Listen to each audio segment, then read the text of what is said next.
Okay, everybody. Thank you for coming and welcome to session 3 of Spelljammer 998YK, where me and these people I think I know sit around and play Dungeons and Dragons. Dragons, yes. Dungeons and Dragons. If you want to go through the things you had on your list, Joey, I will also begin trying to mentally compile everything that y'all did last week. Thankfully, it wasn't too many things. Oh yeah, I think I've got pretty good grasp on it. I've also put this in game notes, and we'll try to post there every week. For this first couple weeks, it'll be a little rough for me and Devin because we've got shit going on. But after that, I'll keep up with it much better. Last week, on Session 2, Cade Westwood, the bard with no name, escorted us, the eclectic victors of the Bright Blade Festival, to the opulent Diamond Theater. There we were introduced to the rather debonair owner, a purple-skinned tiefling? Black skin, purple hair. Black skin, purple hair. I was like, I knew it was one way or the other. A black-skinned tiefling with purple hair by the name of Sly. Sly treated them to an evening of fine food in his personal theater box, as well as an exquisite show, The Nightstone Cometh, that used illusory magic to provide landscapes, costumes, and magical effects for the performance. The wonderful experience provided the party with the benefit of a full rest. After the meal, Sly provided each of the victors with 100 gold, and provided Deimos 2 box tickets upon his request. He then said that he had need for our skills, and tasked us with reconnaissance at Moorgrave University. We were to speak to Bree Silverport, the chief administrator of outside relations for the university. Sly asked us to investigate rumors that House Cannith is selling off Dragon Shard dust allegedly to the school. We are to investigate if House Cannith has Autonome crews ready to ship out. We are also to investigate House Tarkanan. They received a big shipment of dust, and we needed to learn where it is headed. And maybe where it's from. I don't think that was mentioned, but I'm kind of curious. Say that again. Ask me that again. He told us where the shipment was from. I know we were to find out where it was going, but are we trying to find out who sent it to Harkin? He did not tell you to find that out. He also... Deimos is curious who's fucking, the chain of where this is coming from. We did meet with Bree Silverport at the university. Deimos overplayed his hand and put her on the defensive, and so we had to change plans. Deimos, Cordo/Strix, Goob, and Zephyr distracted Bree, while Randy and Echo, I still can't believe your name is fucking Randy, infiltrated her office. They recovered a few things. They did find, this was technically in an unoccupied office next door, a wand of magic missiles. They discovered contracts where House Cannith sends 100 to 150 pounds of dust each week to Moorgrave University. Bree Silverland, sorry, that's as far as I got on my type notes. Bree Silverport also told us that we were to talk with Vera DeCanneth of the Warehouse District if they wanted to find out more information on that. We did stop by the library where Deimos provided Sybil with tickets. The tickets in the hand. He also bought some vellum and ink. Then we talked about Zendrick, the giant empire. She told us of a rumor of she informs you that the most recent expedition to Zendrick is going to return on the 1st of Roan, with an interesting find apparently. We also went to the Weeping Willow Inn, where Echo met with the innkeeper, who he seemed to be very familiar with. Chance, I think was his name? Yes. Provided us with rooms that Echo picked up the bill for. He told us that Sly only cares about coin. It's kind of hard to get info on him. Chance promised to look into Sly for us. The Warehouse District is on the Cliffside. Cliffside District? Is that what the district is called? It's weird, yeah. So it's probably Lower Dura, which is on the, if you're looking at the map, the left side of Sharn. It's probably the Cliffside Ward and the Precarious District.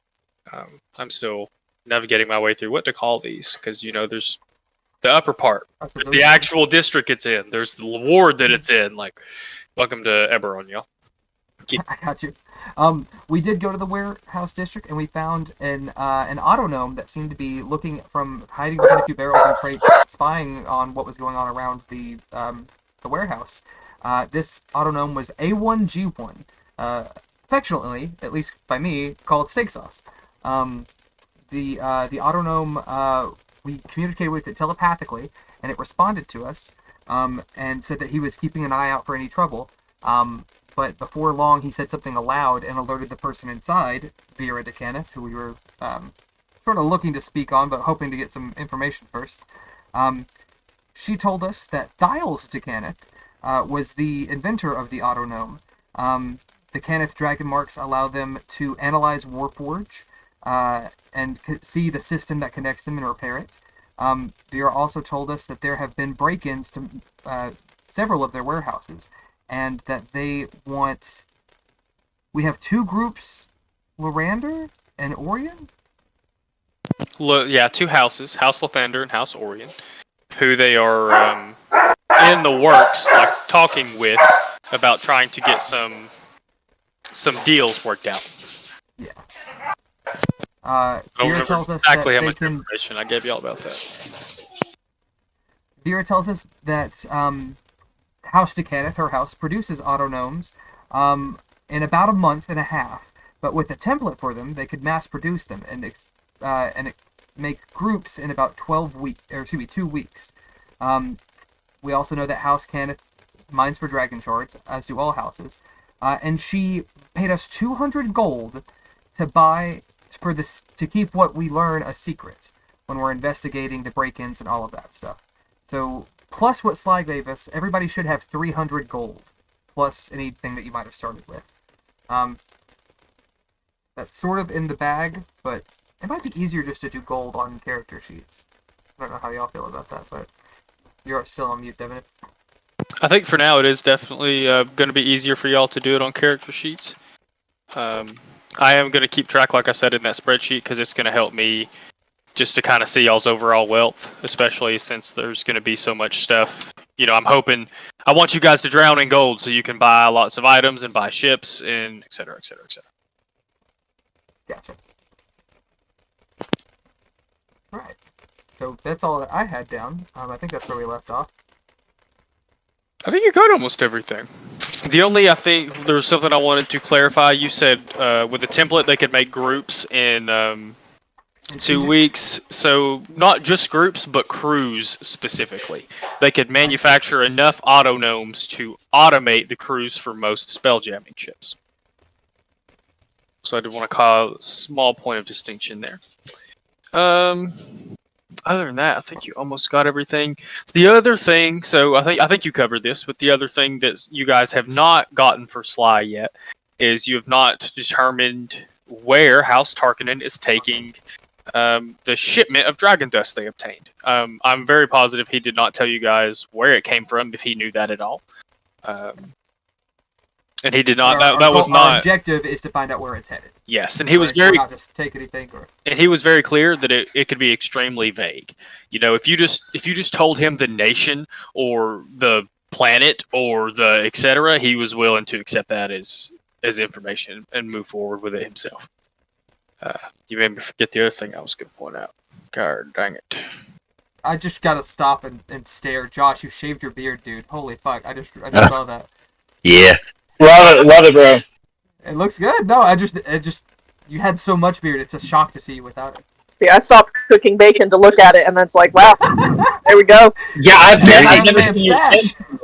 Very few people I know have seen my chin. They don't even know it exists. It was very dastardly. He snapped me, and I was like, I don't know that I have a chin anymore. Like, it's been so long since I've seen it. I feel like without the headphones, I could take a picture of you, and somebody could tell me it was from 1800, and I would believe it. Like, you look dapper as fuck. Make it black and gray. It's good. Of course. You look like one of the old school bodybuilders before steroids existed. They all had mustache. Yeah. Oh, yeah. Hey, that's body goals too. Mm-hmm. Yeah, there you go. Ooh, is that a rocks glass? It's not. It's a little smaller than a rocks glass. I don't know, but it's got tequila and peach, ginger. Man after my own heart. water. I love tequila. Tonight's episode of Spelljammer is brought to you guys by Manhattans. Yum. Hey, point of clarification. You said it's a general statement, right? Can we just go back and tell Sly that the dragon dust is being moved to somewhere in our solar system? And be like, all right, see you, bud. You definitely have to give him a concrete location he can investigate. But the scope Never of that know what's option. the scope of that location is definitely up for debate. Oh, I think he did mention like the more specifics we can gather, the better we will be compensated. Yes. yes. I don't want to give him too many specifics, though. Like, Well, y'all ain't told him that's nothing something yet. we're going to talk about. Once My brain came back. I'm sorry. So you guys have a couple of days. You guys have a little less than a week to return to Sly. He told you he gave you a week exactly to come back to him. If you didn't come back to him in a week, he was going to assume you failed or you just didn't want to give him the information and didn't care about the coin. What I was going to say, the reason I screamed, because I remembered. I updated the... If you look at the bookkeeping tab of your chat in Discord, there is a calendar section. I have updated that. There's only 2 things on it because you've only been told about 2 things upcoming. But I wanted to make you guys, instead of tagging y'all in the middle of the day when everyone was busy, I figured I'd tell everyone now that you can look at that to kind of see some shit coming up, and you can use the little calendar that's there to, the current date's the 16th of NIM. It's on that calendar. That's the picture that's there. Screenshot. Brain does work. Yeah. Wanted to point out that I updated that, and we'll keep updating that until I die or rehearsal kills me. One or the other. the question, I assume this runs like, if I'm reading the months, like Xanatir, Orlaroon, Therendor. January, February, March. But the top 3 are January, February, March, yeah? Yes. So we're in Nim. It's actually 3 months, or at least 2 months to Rahan. Yes. Is that right? Yes. Okay, so there's a lot more time than I thought. Yes, there's a lot of time. Okay. You may find out why soon. Y'all want to go on a ship? Y'all want to go on a trip on our favorite rocket ship? Sorry, I had Do to. it. Yeah. So are we still in house? Yes, you guys are still in the precarious district in the warehouse, the Kenneth warehouse. We've been calling it, with Oz, A1, and a smattering of other what seem to be deactivated autonomes in the other part of the warehouse. Is there any more business you guys have with Vera before you head back out to essentially begin your search for House Tarkanan? Yeah. They must like to address her and Vera. I was wondering. You said that A1 here has been taken or has been attempted to be stolen a couple of times. Yes. Well, this not the first time, but after the first couple of times, they only took paperwork, drafts of contracts, things that very much slowed down our progress with the other houses. But you feel that he is now an autonome itself is likely their next target. Is he the only autonome in operation? That's a loaded question. He is. Well, I do apologize. I'm just trying to determine if there are many targets. If he is the only one, then that's much easier to keep an eye on. He is the only one that can pilot a Spelljammer at this time. Oh. Well, that is quite a feat. There are 2 more who are operational, but unable to pilot anything at this time. They are being educated now in an undisclosed location. Much more secure than their original. And A1G1 is the original, so it's my assumption would be that your I just forgot his name. My apologies.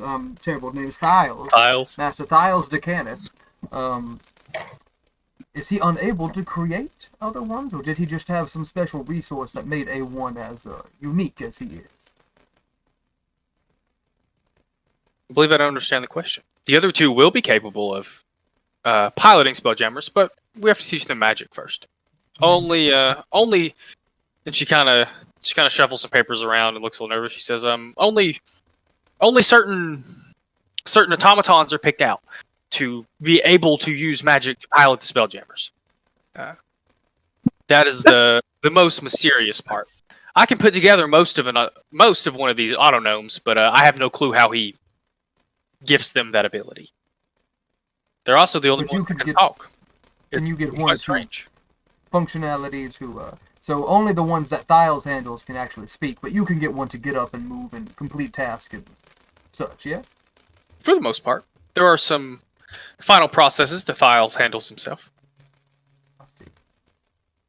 Well, you do keep a close eye on A1. It would be most terrible if anybody were to snatch him out from underneath your grasp. If you like, we are rather gifted individuals. You may recognize us from completing various tasks at the tournament at the Brightblade Festival. We each overcame individual tasks and then managed to... oh, that's right, we do got bling for that.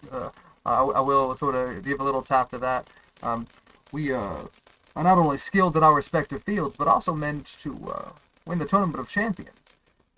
So if you were to need somebody to help keep an eye on A1, I think I know some people who could complete the task quite well. Do you have a secure place to store him? Wherever we are is quite secure. We've got an array of skills to keep him safe. So let me get this straight. You expect this group of wild spacers that I've never met before to take the first ever auto gnome created by the most genius person possibly in all of Sharn and waltz around town with him? Well, it doesn't seem like your warehouses are quite doing you justice. Now, we could say if we were here, we could obviously stop any bad thing from happening, but we can't be here all the time. Just food for thought. Are you willing to sign a contract over it? Upon assessing the terms. Well, I don't want to use this term because it's not. You're willing to sign an unbreakable vow over it is what she means. Oh, I see. I need to find a Do better. we know what this means? You all are. Well, Sly had one. Yeah. And somebody picked up on it that it Echo- is basically you. Echo if knows you- what they are. Yeah, if you don't keep to the terms, it can cause severe injury, potentially death. But would we know how it binds you? Is it based on your signature? Is it based on, like, is there, like, an additional step? It's Echo. yeah. Yeah, Echo understands that it's kind of like scribing in a wizard's spellbook. There are some special ink and paper that is used that has magical properties that once you sign it, you are bound to the contract magically. So all the repercussions that happen would be magical in nature, or at the very least, you know, there would be very difficult to if you broke the contract, it'd be very difficult to prevent at least the contract holder knowing the contract had been broken. So this isn't legally binding as in your name on a piece of paper tying it to you. This is legally binding as in there's some magic that occurs with you holding the pen and physically signing. Yes. You're just gonna write chattering and like loophole. Who knows what Randy's going to sign as? What would the terms of your contract would be just to keep A1G1 safe? Is that correct? You can tell she's a little bit conflicted and definitely trying to think, what is that? Tell her to bring me some. I'm scared. My wife brought me a drink that's alcoholic and she does not measure anything, which means if I drink all of this, I will be under the table. That's not true! Woo! That's how I make my drink. Anyway, she looks a little conflicted, but she looks over to Oz, who is the red warforged that had been kind of patrolling the outside of the warehouse when you guys arrived. He was the first part, like after A1 started talking, he was the first person, character to roll around the corner and kind of show up. And while a little hostile, was not immediately trying to pick a fight. And she looks over at Oz, and Oz makes a little bit of a frustrated gesture and strolls over to some of the paper, grabs up a piece of paper and a parchment and quill, and you guys can see he's a warforged, so he's obviously very practiced at this, even for a warforged. Think of almost like a typewriter, but writing. I mean, he's like, you watch his hand like flying over this piece of paper. And Vera tells you that this is what Oz does. This is our overseer. He works with me and directly for Thiles to oversee the logistics of these warehouses. And she just barely gets done telling you guys kind of his purpose before he's rattled off a whole page. And he pulls it up and looks at it, and he says, I think this would be satisfactory. He kind of slides it over to the middle of the table where not only Vera can see it, but any of you could approach the table. He does mention this one is not to sign this one. This is just a draft. It does not have all the magical fun stuff in it. But I can take it to review it. And Yeah. I will take this and do some reading on my own time, and we will go investigate your warehouse. When we return, I will have completed my reading, and we'll see what we I has in mind. would be careful about that. There are an unusual amount of... I forgot he doesn't stop. There are an unusual amount of Sharn watch in that location. The guard of the city, I assume. You were given a name. The person heading the investigation is Vior Malik. Yo. Here, I need to start putting these in the general chat. Do you have something of House Cannon's, an insignia or signet, something of that we might be able to present to show that we are a part of this investigation and not working against it? Vera speaks up. You misunderstand. We are not allowed on the investigation site right now. Ah, I see. We haven't been allowed for some time. They're taking an unusual amount of time. Well, we will take caution. Thank you, Osmodeus? Overseer. Something? Overseer. I thought it was operating system. I have a friend named Mac that I thought you might know, but all Warforged don't know each other. That was... did I just say the N-word? I apologize. That's not quite what I... you gotta stop. Bringing it back. I telepathically mentioned to Deimos, I'm like, brother, you are on such thin ice right now. You need to chill. I can't. We will look into it. That'd be appreciated. You obviously have until you will have time to read the contract and bring it back. I think before the goons are done. You're supposed to let us know when it's over. Go ahead, Randy. I was thinking about how last session ended. I'm struggling to remember a little bit. I think I'm just going to look over and I'm going to say, ma'am, we agreed to look into this matter for you, but I don't recall if we discussed any kind of reward terms aside from the little baggie and I hold it up for me being quiet. What's in this for me? Double that amount. Should you return any hard evidence? They're 400 apiece. Mm-hmm. Good enough for me, I guess. Also, I'm just going to ask something real quick. You said the watch was called the what? The Sharn Watch. Watch. It is essentially the police force of the city.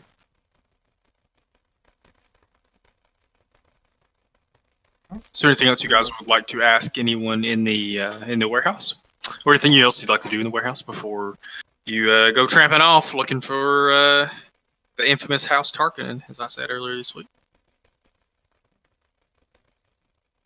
They're also in the warehouse district, yeah. They're believed payload is expected to be there. Yeah, y'all were not told anything like that. Well, we're already in the warehouse district, right? Y'all want to check out House Tarkanan's stuff first? Oh, you don't know where that is either.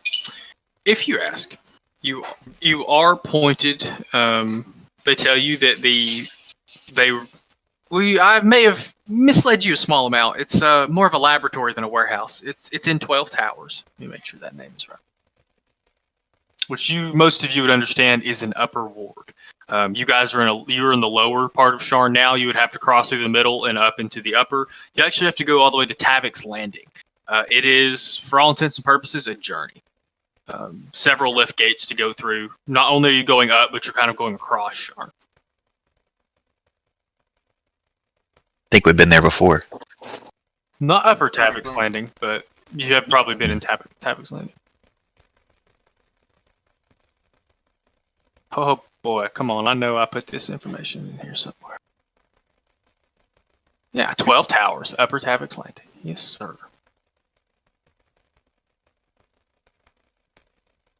That was a good thing to think about to ask. Because they forgot to tell you. I forgot to tell you. Don't fool. Oh, you good. So do we want to go check out... Do we have a lead on where House Tarkanan? I think it is Tarkanan. I've been saying Tarkanan. I think I was also saying Tarkanan. It could be Tarkanan. It What's sounds your like canon? Harkonnen it sounds like Harkonnen from Doom, like Ben was saying the other day. Tarkanan. You guys do not. You will have to do some investigating to find them. It's pretty safe to assume that most criminal organizations are not very easy to find for outsiders. I think I got somebody I can talk to. Yeah, I'm gonna, since he's been sort of running the show anyway, I'm gonna pop over to Deimos, and I'm just essentially just gonna let him know, like, hey, buddy, listen, I have some friends. I know where we could take us next if you're interested in getting the third task knocked off before we go any further. But this is a democracy, I think, so whatever you want to do. Drake started to chime up as well. Do you have something, some contacts that we might be able to reach out to for one of these? I have a few. I have a contact from a bounty hunter days. He might know something. You sound like... If not, he might be able to point us in the right direction. No, I think both of those would be good. It's good to pound the pavement and see what we can uncover. Lead the way, boys. Alrighty. Alright, you take one, Randy. Cool. I guess we'll start moving. Okay. So, because you... Sorry, I'm trying to figure out how to phrase this delicately. Go ahead and make a perception check with advantage. Randy?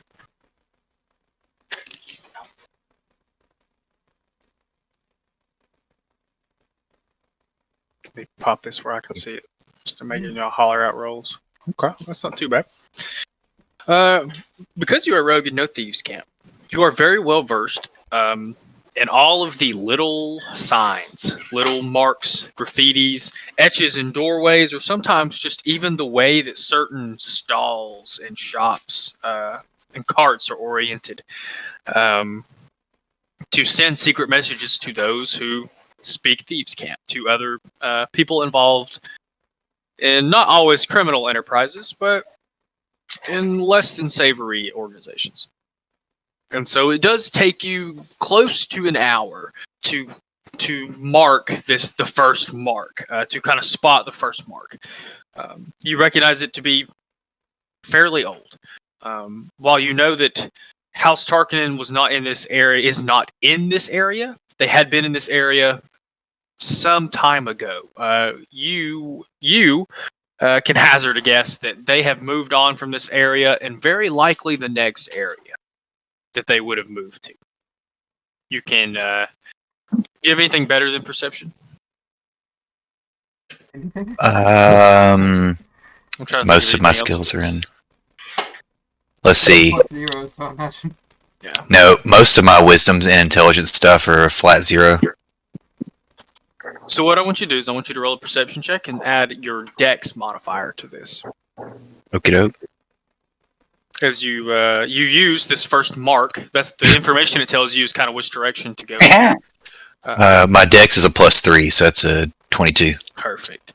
You guys watch as, the first hour, Randy is not wandering around, but definitely looking hard, and then you see his body language change upon seeing the first mark, which none of you probably would pick up. Even if you saw whatever he was looking at, it would just look like some random piece of graffiti or something of that nature. But his body language changes almost immediately after finding this first mark. And Randy, you, probably within, I would say, probably about 20 minutes or so, you manage to find multiple more marks and kind of cut your way through.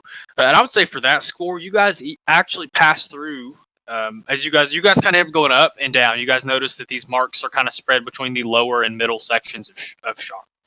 And as you're coming up into the middle section, you pass through a kind of hidden, not exactly hidden, but a tucked away alcove in one of the towers.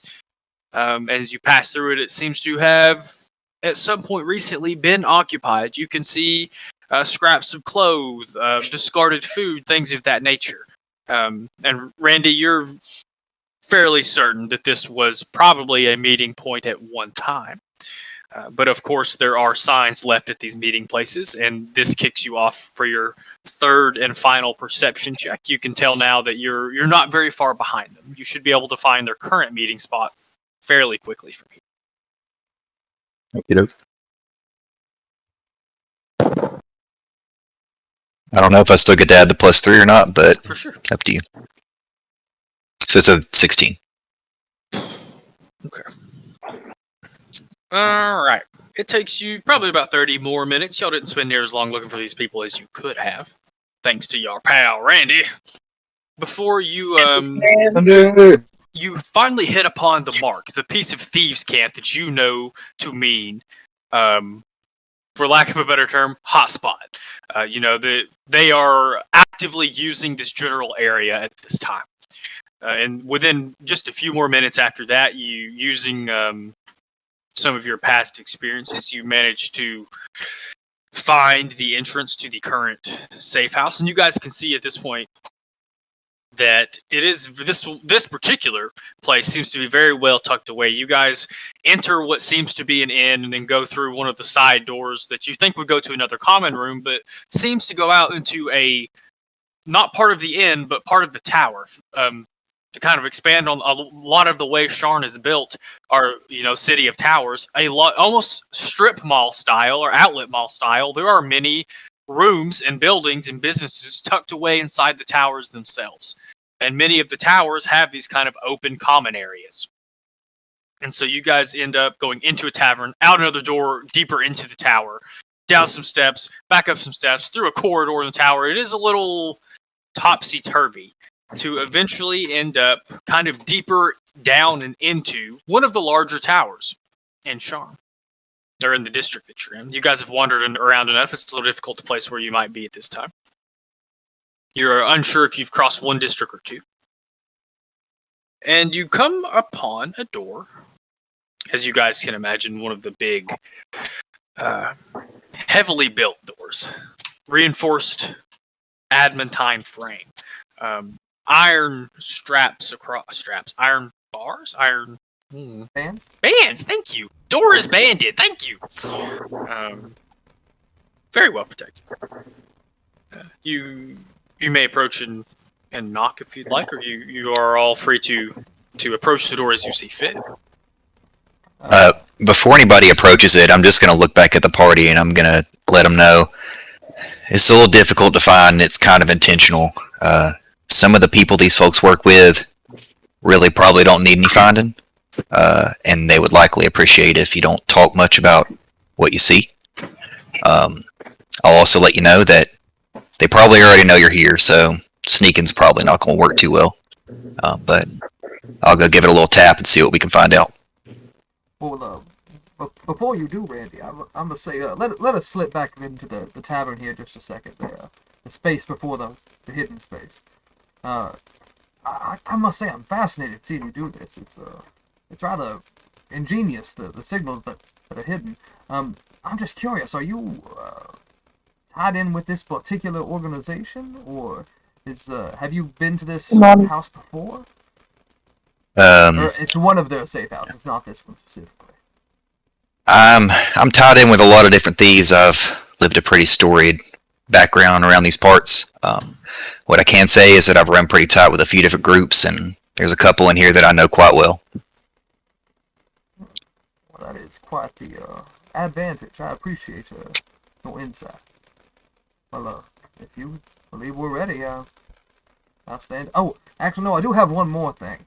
You and Echo pulled a wand out of one of those offices. You intend to utilize that? I'm going to look over it. I'm going to say, I was waiting for the right time to slip it to you because I've seen you doing the flim-flams, and I got no use for it. The flim-flams? Well, I don't want to claim dibs, as it were, but it would be something that I believe anyone could use, if I'm not mistaken, Dungeon Master. I believe a wand is anybody can use, or they have to have the spellcasting feature? No, actually, in Eberron, anyone can use a wand. In canon Eberron, they are kind of analogous to handguns. 6-shooters, revolvers. So if anybody needs a bit of ranged damage, then I would be more than happy to let them have first dibs. Zephyr, Drix, Goob, any of y'all have interest in this item? It's a I mean, one I'll magic take missile no spell. one Yeah, no one else. Yeah, for those of you who don't know, Yeah, magic no, missiles a somewhat lower level spell. This is the equivalent of just finding a very basic handgun laying around. Would be the most common wand that would be sold that people would carry for protection. They do recharge every day, but It's a 9 mil. yeah, more or less, it is the every wand slinger has or has carried a wand of magic missiles. Glock 19.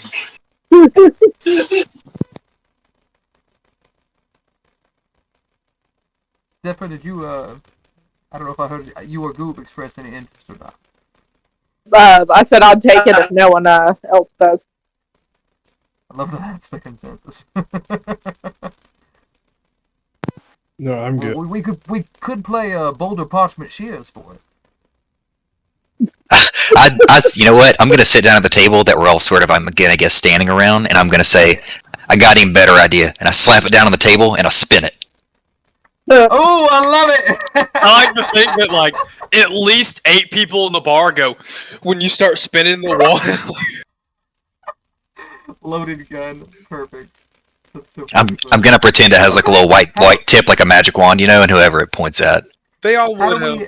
They are all. How do we determine? You want us to roll, or do you want to roll to see which of the? I don't know if you want to do. That's all roll just you parties pick. or everybody. Number. I was about to say, how many people are interested? Because if it's only 2 of you, we'll do like a. I I can't do a think it's 1d2. 3. 3. Me, Drix, and Zephyr. Echo has range already, so I assume he's good. Hey, then you'll have to roll for me. Zephyr has range too. Okay, let's see here. I don't think you'll be able to see this. I think I finally hid these rolls. So, my brain broke. Demos, you're going to be 1. Zephyr, you're Okay. going to be 2. Alright. Randy, you're going to be 3. Was anybody else interested in it? Drix. Drix, you'll be 4. Y'all remember that because I've done forgot. 1. Okay, I think I'm 1. Nothing wrong with you. Was I 1 and What? Zephyr 2? I believe so. Zephyr 2.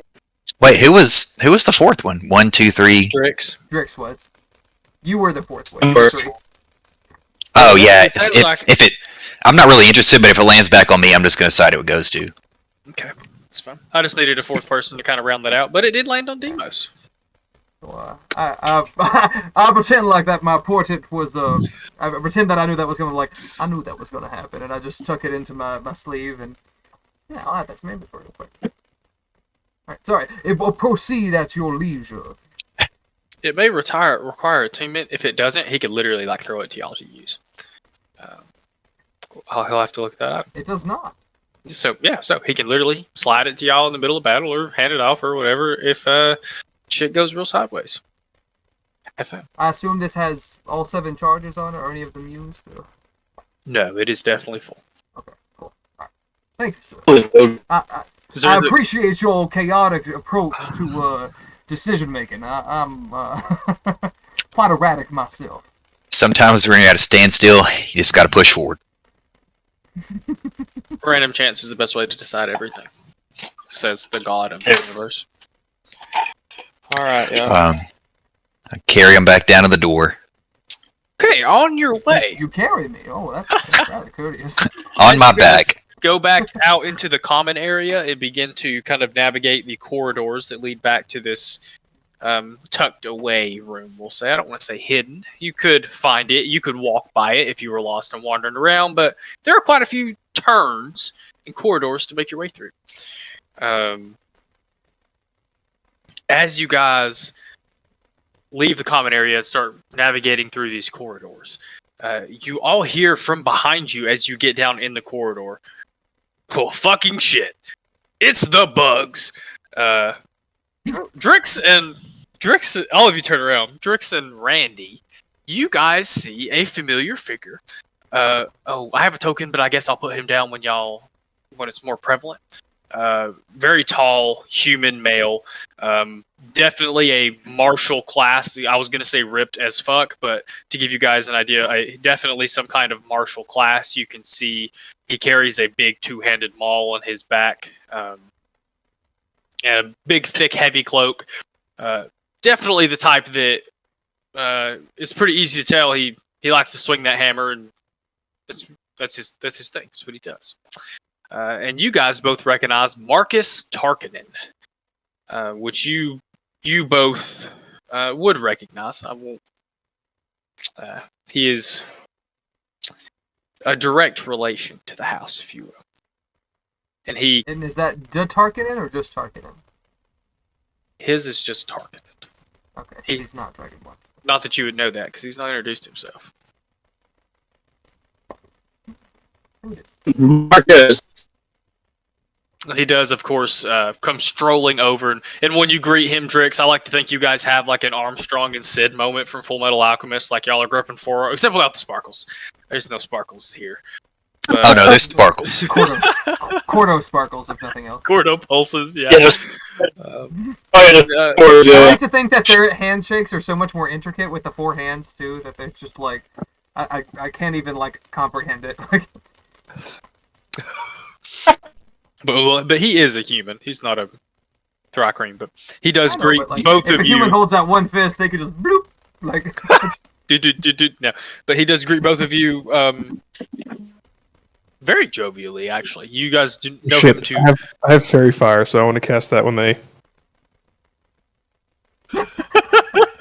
Sparkles, perfect. I love it. Okay. That's marvelous. He gets done greeting the Buggo boys. Sorry, that's what I've been calling y'all for months now in my head is Buggo boys. I'll try not to do it too much. But he greets you guys and kind of looks at himself wreathed in this spectral fire. And he goes, "Huh, that's cool as shit. Which one of you did this?" Goob raises his hand. That's the first time I've seen him do anything like that. So that's rather interesting. He must really like you. I gotta admit, that's fucking neat. Not too much alcohol. I can't do that. It's going some. Go ahead. I couldn't hear what Rick said. Sorry, yeah. His camera's popping in and out for me. I don't know if that's the same. Yeah. Yeah.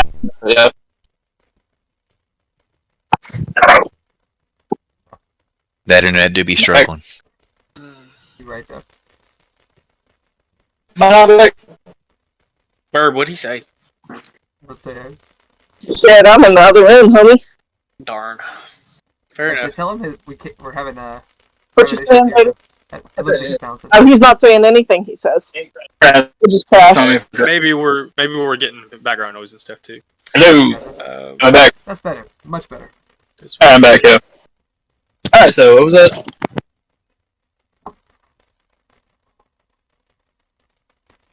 Anyway, I think you were talking to Marcus. Yeah. I kind of missed the last little bit of it. Yeah, he is very happy to see y'all. He looks at Goob and he says, "Look, this is fucking neat, but can you make it stop? I feel a little funny." No, sorry.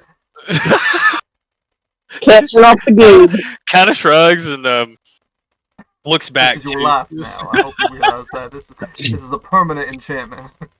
I look over and I'm like, the man can't turn off the sparkles. Look at him, and I sort of gesture wildly towards his general physique and appearance.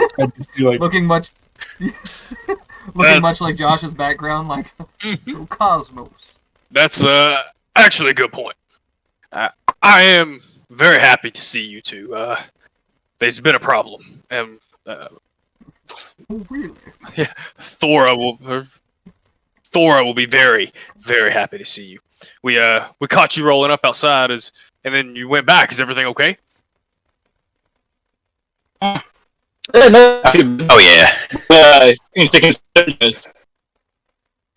Some of our group Just had to play a quick game of spin the wand. Came back in. It's fine. Oh, I see. Bunch of hard asses. Well, good to know. They'll be in good company. He starts strolling down the back down the corridors and stuff to get back to the door.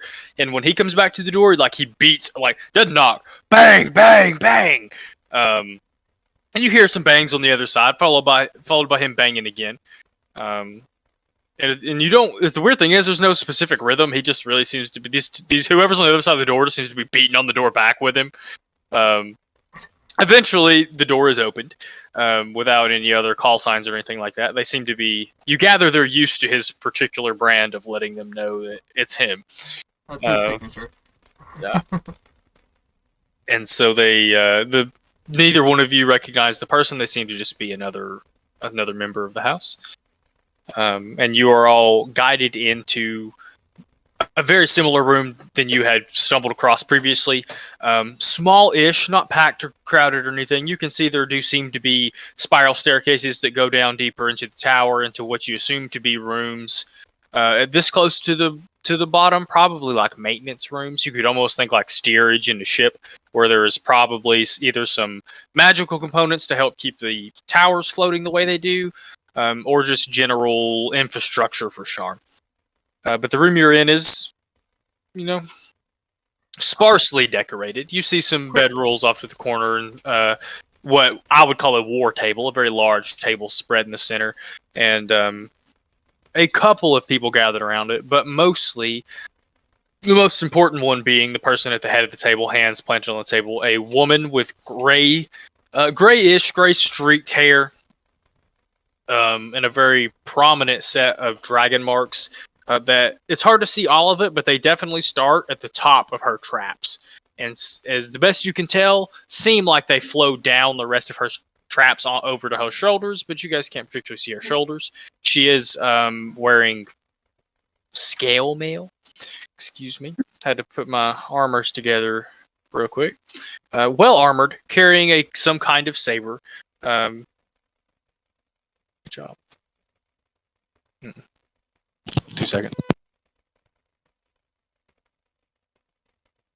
I assume that is Thora the Explorer, is that right? Say Thora the Explorer, is that what you said? Thora the Explorer. Oh God. Is he wrong though? Would I recognize the dragon marks as Tarkanan? Roll a Arcana check for me, please, or a History check. Goody. Well, it was the same for me, but I appreciate it. A nat 20. Oh. Okay, you know immediately that these are not associated with any house. Her mark is aberrant. Meaning that is how do I condense aberrant real quick for everybody? It is unique. Unlike the house marks, all the house marks do the same things. They may look different, they may manifest in different places, but they all do the same thing for everyone that manifests a mark in the house. Aberrant marks were and are a big deal. They manifest in different places like regular marks, but none of them look the same. They all do something different. And they're a big deal because aberrant marks generally manifest on people that are not already a part of a house. The belief is that they are a byproduct of people from different houses mating and having offspring, et cetera, et cetera, et cetera. Most of you would know that with that Arcana check and with your history being as high as it is, you being a learned man, Demos, you also know there was an entire war fought to attempt to eradicate people with aberrant dragon marks, called the War of the Mark. At least to you, Demos, it is fairly obvious it is an aberrant mark. I'm sorry, go ahead. Do I recognize his recognition at all? Like, do I notice him noticing? I'm not very subtle. I'm like, ooh. I'm gonna use my telepathy, and I'm just gonna message Deimos really quick, and I'm gonna say this is what I was talking about earlier. There's some people here that probably ought not be found or found out about too well. So tread lightly. I'll message back. I'll understand completely. With my nat 20, so I know that houses can upgrade their dragon marks using dragon shards. Does this look like it's been an upgraded mark? Because you said it was pretty big, so I'm assuming so. But I just want to. Well, you can only see, this up here. You have to assume maybe it goes down her shoulders. I mean, I guess it did, but you can only see so much of it. Her shoulders are not exposed. It's hard to tell how far down it goes. She's not wearing a cami. Are you sure? She is armored up. She also looks like a martial character, from the perspective of she's carrying a martial weapon, wearing heavy armor, things of that nature. But as soon as you guys come in and she sees you, she sees the Buggo Boys, and she goes, "Thank the fucking sovereigns! You guys couldn't have come at a better time, to be honest." And she looks at Marcus. She says, "Well, at least you weren't lying. I thought you were making shit up to get out of here." Marcus kind of waves her off and looks a little grumpy. You two, the Buggo Boys, know that Marcus is her son. Oh. So you She's guys, also so She's she also is what? also a Tarkanan? well, I mean, I don't know if she introduced herself or not. They know that he is her son. I'll message Randy. So, are they a thing, or what's going on here? I don't know about that. Are you from Kentucky, feller? We got some unusual types in the bayou. I don't judge. I'm just curious. They seem like they know each other. I just want to know how. I'm asking you to spill the tea, Randy.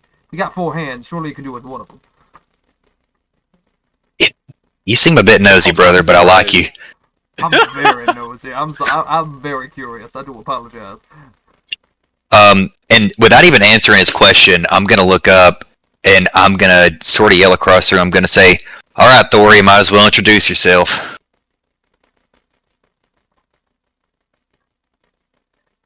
Do you trust these people, Randy? Drix? I've never seen either of you rolling with such a large group. It is somewhat I don't. unexpected, if not fortuitous. I don't. Heard. I don't not trust Understand? them. I know. It's good to see you haven't changed any, Drix. I'll What just about you, Randy? But we're a band of circumstance. They've been alright so far. I have no reason not to. That being said, I know you pretty well, so you do what you're gonna do. Usually when you want to talk to us, there's trouble involved. Actually, there's more than just trouble going on now. Sorry, I'm trying not to slip into Southern accent. There it is. All right. You trust them enough to do a job with them? Oh yeah, I trust that much of this. Let's say we've got 3 or 4 cooking right now. Actually, it's Yeah, we're on a busy day. job. I must. Hustlers. I like that. It's good to see people with work ethic. She kind of waves you all over. She says, "My name's Thora. Thora Tarkanan. This is my show, so to speak. You cross anyone here or hurt anyone here, I will see you dead myself. And you won't enjoy it. You tell anyone about this place. You tell anyone that you've talked to us. You will disappear. No one will ever know you ever existed. Now, since y'all have job cooking, it sounds like you guys enjoy coin. And I have a little bit of coin to offer for the opportunity to earn more coin." I hate that your Bayou accent is contagious. I can't stop. I don't know why so many of us chose Southern accents. I'm so sorry. It's an unusual theme. Eberron is located a little south of the equator, I think. Sharn is actually very south, about as south as you can get for that continent. See, we're pretty We're in fucking the Keys, y'all. Anyway. the Kentuckys, perhaps, by the sound of it. Yeah, sounds like it. She waves you over the table. You guys come to her war table to see that she has kind of a smattering of maps pinned to the table. You guys would think like a conspiracy board where she's pinned multiple maps of different sections kind of together to make a very mishmash look of some lower levels beneath you guys. Those of you that can read maps, most of you, especially especially you, Randy, being a rogue, I kind of slot that into a rogue kind of, Demos 2 probably being a learned person. Several of you can kind of gather that it's not underneath you directly, but definitely a lower level of charm. She says, "Are all of you in good shape? Can you be ready to go soon? Ready to go into a fight?" A fight. I don't believe any of us are injured since our time at the at the theater. I'm not gonna say most of these folks are particularly physical, but I don't think they're hurting much. That's fine. We have plenty of physicality between us. We have a problem. Come on, I'll tell you about it while we walk. She leads you guys down one of the spiral staircases. So this, the dialogue might not take as long, but she does lead you guys for a hot minute. You guys probably walk for close on an hour and a half. Again, kind of up, down, mostly through. You guys get the idea that you're going down and then across to another section of Sharn.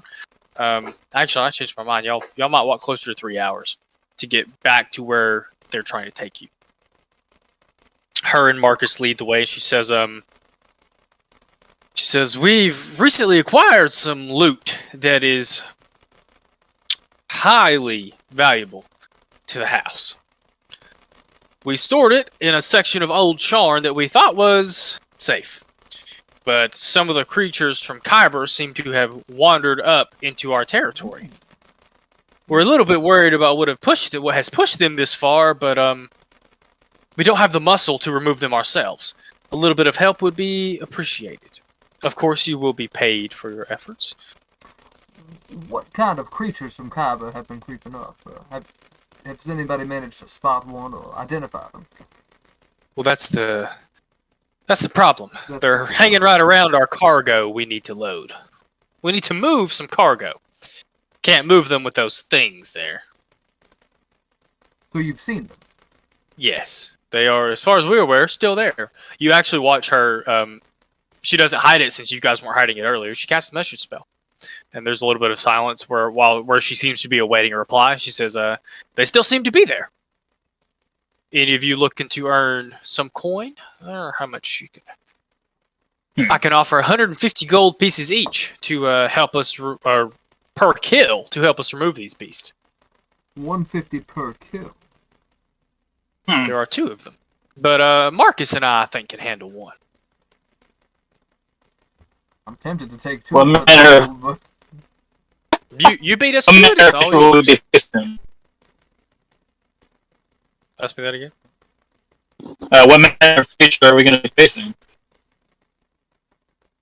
I don't know their names. Big, beaked, very large beaks, bone-like hooks on their hands. And this incessant tapping. They never stop tapping the ground. To be quite honest, it drives me fucking insane. Could Deimos try to make a Anybody Arcana check to identify them? wants to make a nature check, I'm afraid. Anybody that would like to. So it's a natural creature. I see. Oof. Yes. For I have a plus They 4. come from the Underdark. 15.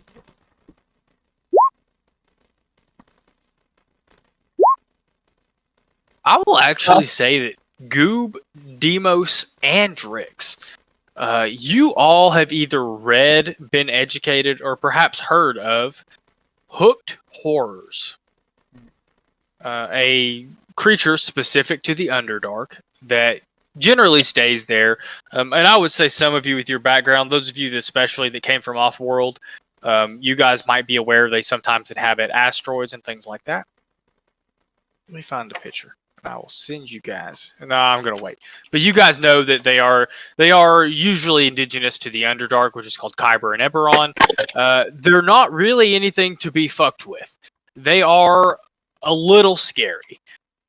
They're blind. They see through echolocation, which is why they're tapping things all the time, as she mentioned.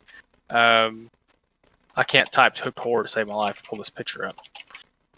But you guys know they're not for the average adventurer. If you were just an average adventurer, all of you know if you were adventuring by yourself, this is something you run from. This is something you don't try to fuck with because it is near the top of its food chain in the Underdark. They're very big. They are large creatures. Oh, that is. Hmm. Well, I believe we could take care of one, if not both of these creatures for you. Yeah, we've done worse jobs. That's what I was hoping to hear. She does lead you guys to... You guys eventually come to a spot where there's not a trapdoor, but a hole in the floor. And you guys can look down, and there is a scout posted there. You guys imagine this was the person that Thora, I keep wanting to call her Vera, Thora had been communicating with, who has just essentially been posted there to keep an eye on this area to, if they leave, maybe to get down there and try to move the cargo. Oh boy, I guess I've got to put you guys on a map before I send you guys a picture. Map. Would you like to Map? take a break as we're approaching 10:30, or Is it already 10:30? I'm gonna die. well, it's 10:20 Oh, damn. now. I'm saying as we're approaching. I see that. You know me, I do like to take breaks at 10:30. Let's see if we can get this stupid initiative thing to work, and then we can take a break. 10:04. Oh, Echo's token is here. It shouldn't be. I was fucking around. Oh, is he not with us? He is with you guys. I'll drag his token back out in a minute. I just wanted to remove that See token. anything if you have, Perfect. Okay, excellent. Why did I... One second. I'm going to remove the Fog of War for this map. I don't particularly see the reason. You guys are standing, over top of it. Over top of the area. So you guys gather pretty much immediately. So she said Old Sharn. Sharn is very tall, upper, middle, all of that stuff. There is a section of Sharn that seemed to have originally been built at the ground level. And this seems to be some of the ruins from the original Sharn.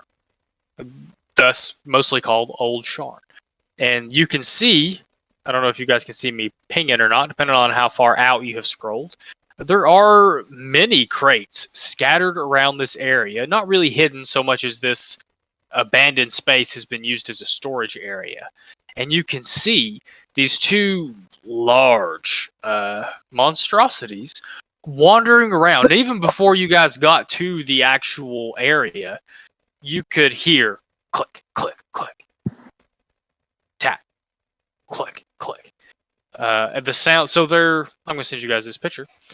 Their hooks on their hands do seem to be made of some kind of bone.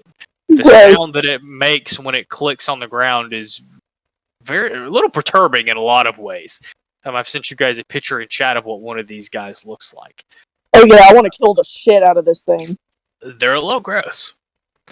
It's like a classic D&D one. It's great. Yeah, this is I've wanted to run one of these since I started reading the R.A. Salvatore novels. In the first 3 books, they're a big, like, if one of those shows up, shit's going down. Like in the Underdark for Drow, these are like the thing you don't fuck with. Like Underdark Owlbears? Yeah. Is that an appropriate comparison? Yeah. They are the thing that lives in the wild that's a natural creature, so to speak. You don't fuck with it. You run away from it unless you have like a group with you.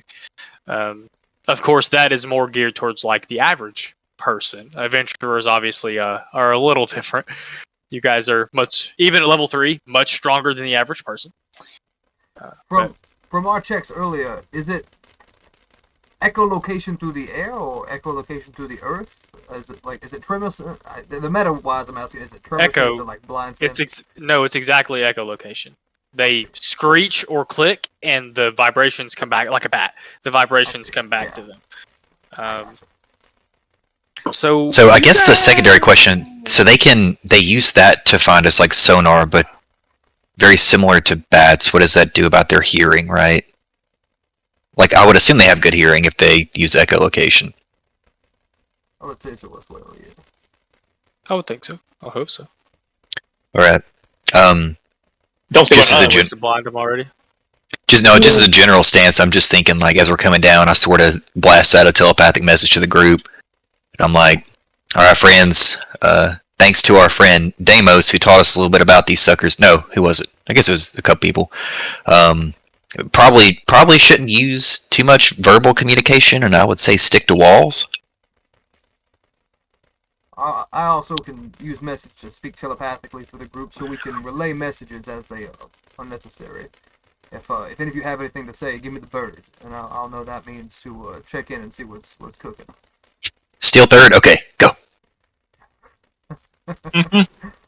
So sorry, I'm trying to figure out how to get these. I know if you guys roll initiative, it should put it on that turn tracker, right, Joey? You didn't have to do anything specific to make that happen.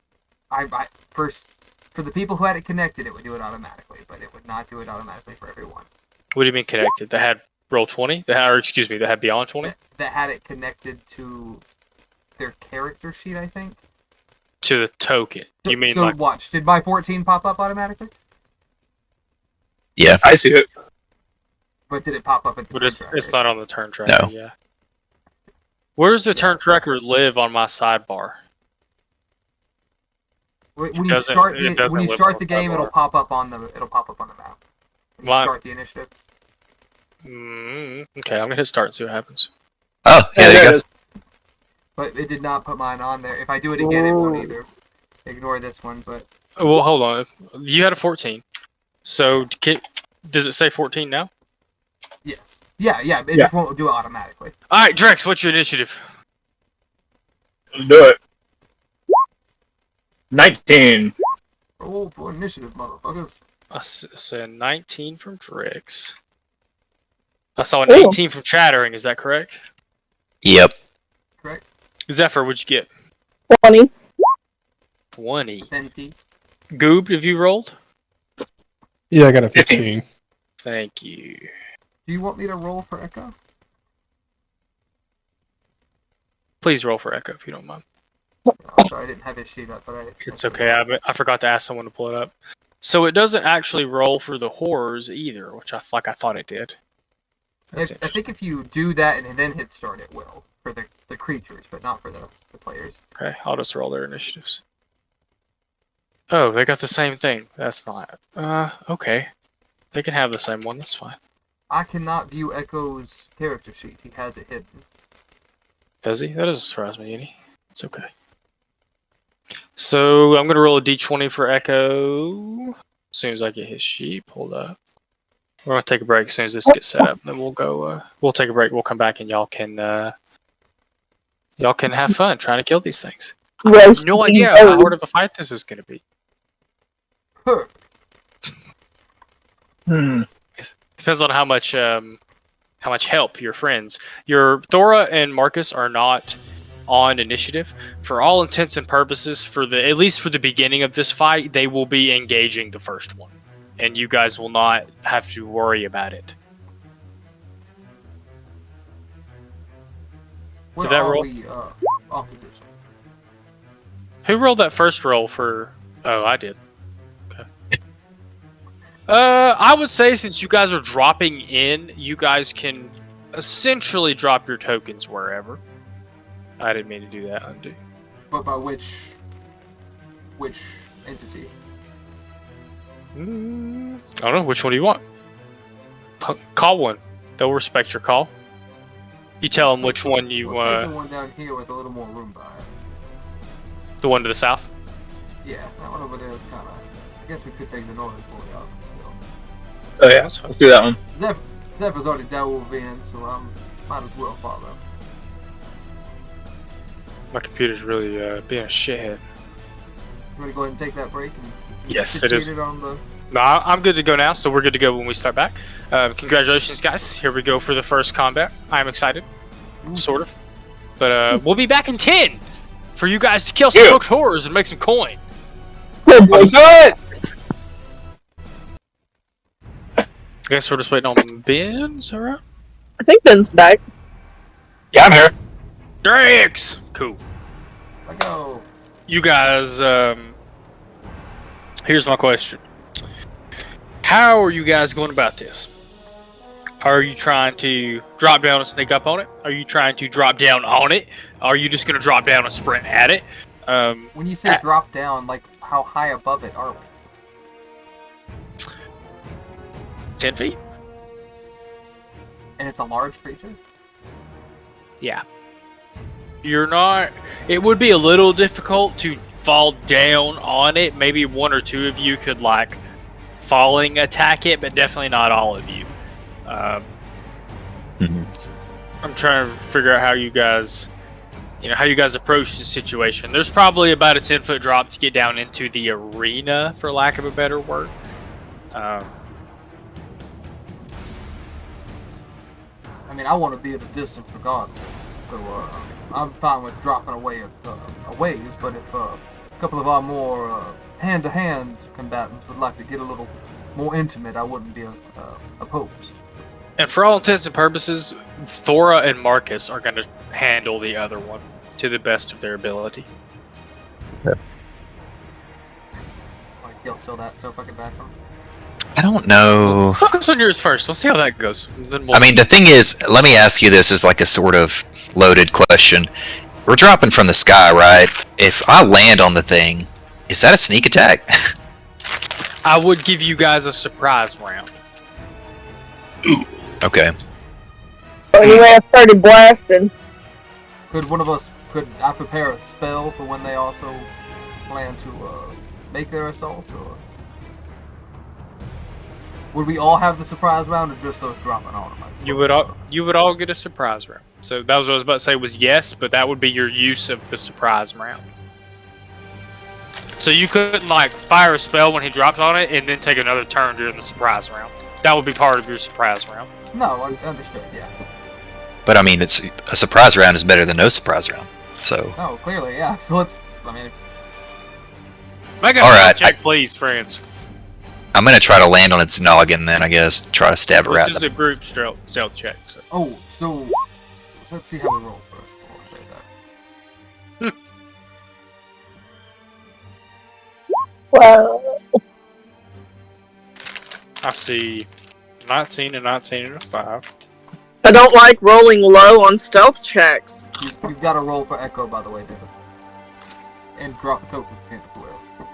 And control him and his character sheet. I'm sorry. It's okay. I wish I could help, but I can't. If you can change the setting on his character sheet, Do you then I know- will gladly take over. Do you know where that is? I will take one quick peek. If you hit manage by the name of the character, Mhm. character settings. That's where I'm looking now. I don't see. Yeah, He may character have to- privacy. It's at the very bottom of that, so you got a setting scroll all the way down. And you select pubic. That's Pubic? The proper Oh, I setting. see it. I didn't make to it. That's I didn't make it to it. I just fixed it. Thank you. right. Make sure Oh, that's see, you. you Yeah, rolled I'll keep it initiative pulled up. for him. I'll keep it pulled up until Oh, that's interesting. I'll keep it pulled up until you get there. Stealth check. I'm on it, Doc. You're good. He rolled a 13. All right, you oh, okay. Goob, well, not so much Goob as Hayden. There should be a toggle somewhere on your. Are you rolling from Roll20 or from D&D Beyond? I've been doing D&D Beyond. I think his character's class or race has disadvantage on stealth checks. No, it's because of my armor. Oh, it's your armor. That's what it is. It's the Oh, class, you not don't the have- race. You don't have a high enough strength requirement to wear that armor to not No, get it's the just chainmail. disadvantage or whatever. Oh, you just Just have it chainmail. anyway. Okay. Yeah. Okay. So I forgot. I did equip that because it was your starter equipment. You didn't have it on while we were doing the first session, and I didn't want you to have a low AC. You can unequip that if you weren't planning on wearing it. I just equipped it while we were doing that first session, and I didn't want you to get dropped. So you do what you were planning to do with that. I'm I glad mean, I you said probably that, would 'cause have I worn forgot it. about Honestly, I probably would have worn that anyway. Fair enough.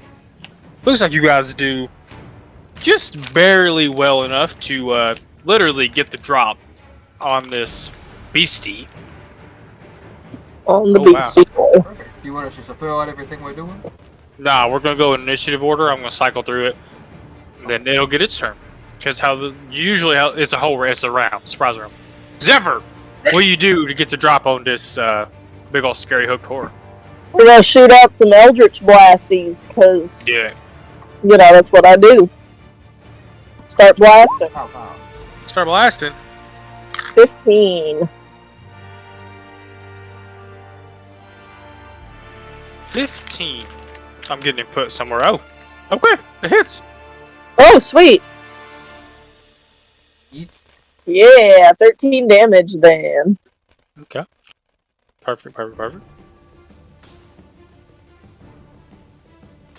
So this obviously alerts it to you guys' as you guys are kind of dropping in before you even hit the ground. Zephyr just slings a blast of, it's like purple and magenta. What did you say? Purple. It was kind of like a purpley and aqua color. Aquamarine, yes. So this blast of cosmic laser light lances out from his hand and smashes into this creature, which alerts it to you guys being there. But it is too late. You're all already prepared. Drix, what would you like to do with this surprise round? You can assume Actually, that I'm you gonna- are on the ground here, so if you need to run to it, you can. Oh, that's the case. I'm gonna run up. See here. I'm gonna use my short swords. And with my 2-weapon fighting, I'm gonna swing twice. Hurt. Like, yeah. Both of those hit. 23, 16. Baby. All right. Hell yeah. Drix runs up. Yeah, and immediately kind of pirouettes around its flailing hooks and gets 2 big gashes into its thigh. You guys can see that it is definitely taken off guard by this sudden literal jump. Randy, what you got, friend? I'm gonna also swing. Swing, swing from the tables of my heart. Don't Good you hit. dare. Holy shit. Do you get sneak attack if he's right next to you? I think I get sneak attack if he is and if he's not. Hold on a second. As a swashbuckler, yeah, he would. Yeah, hold on a second. Rakish Audacity is a little weird. You don't need advantage on attack rolls if you are within 5 feet. No other creatures are within 5 feet and don't have disadvantage. But standard sneak attack is if another enemy of the target's within 5 feet of it, which I guess I don't know if Drix is or not. He's within 10 feet of it because his weapon has a 10 feet range. Oh, so in that case, it's no other creatures within 5 feet of him. So I guess I still do.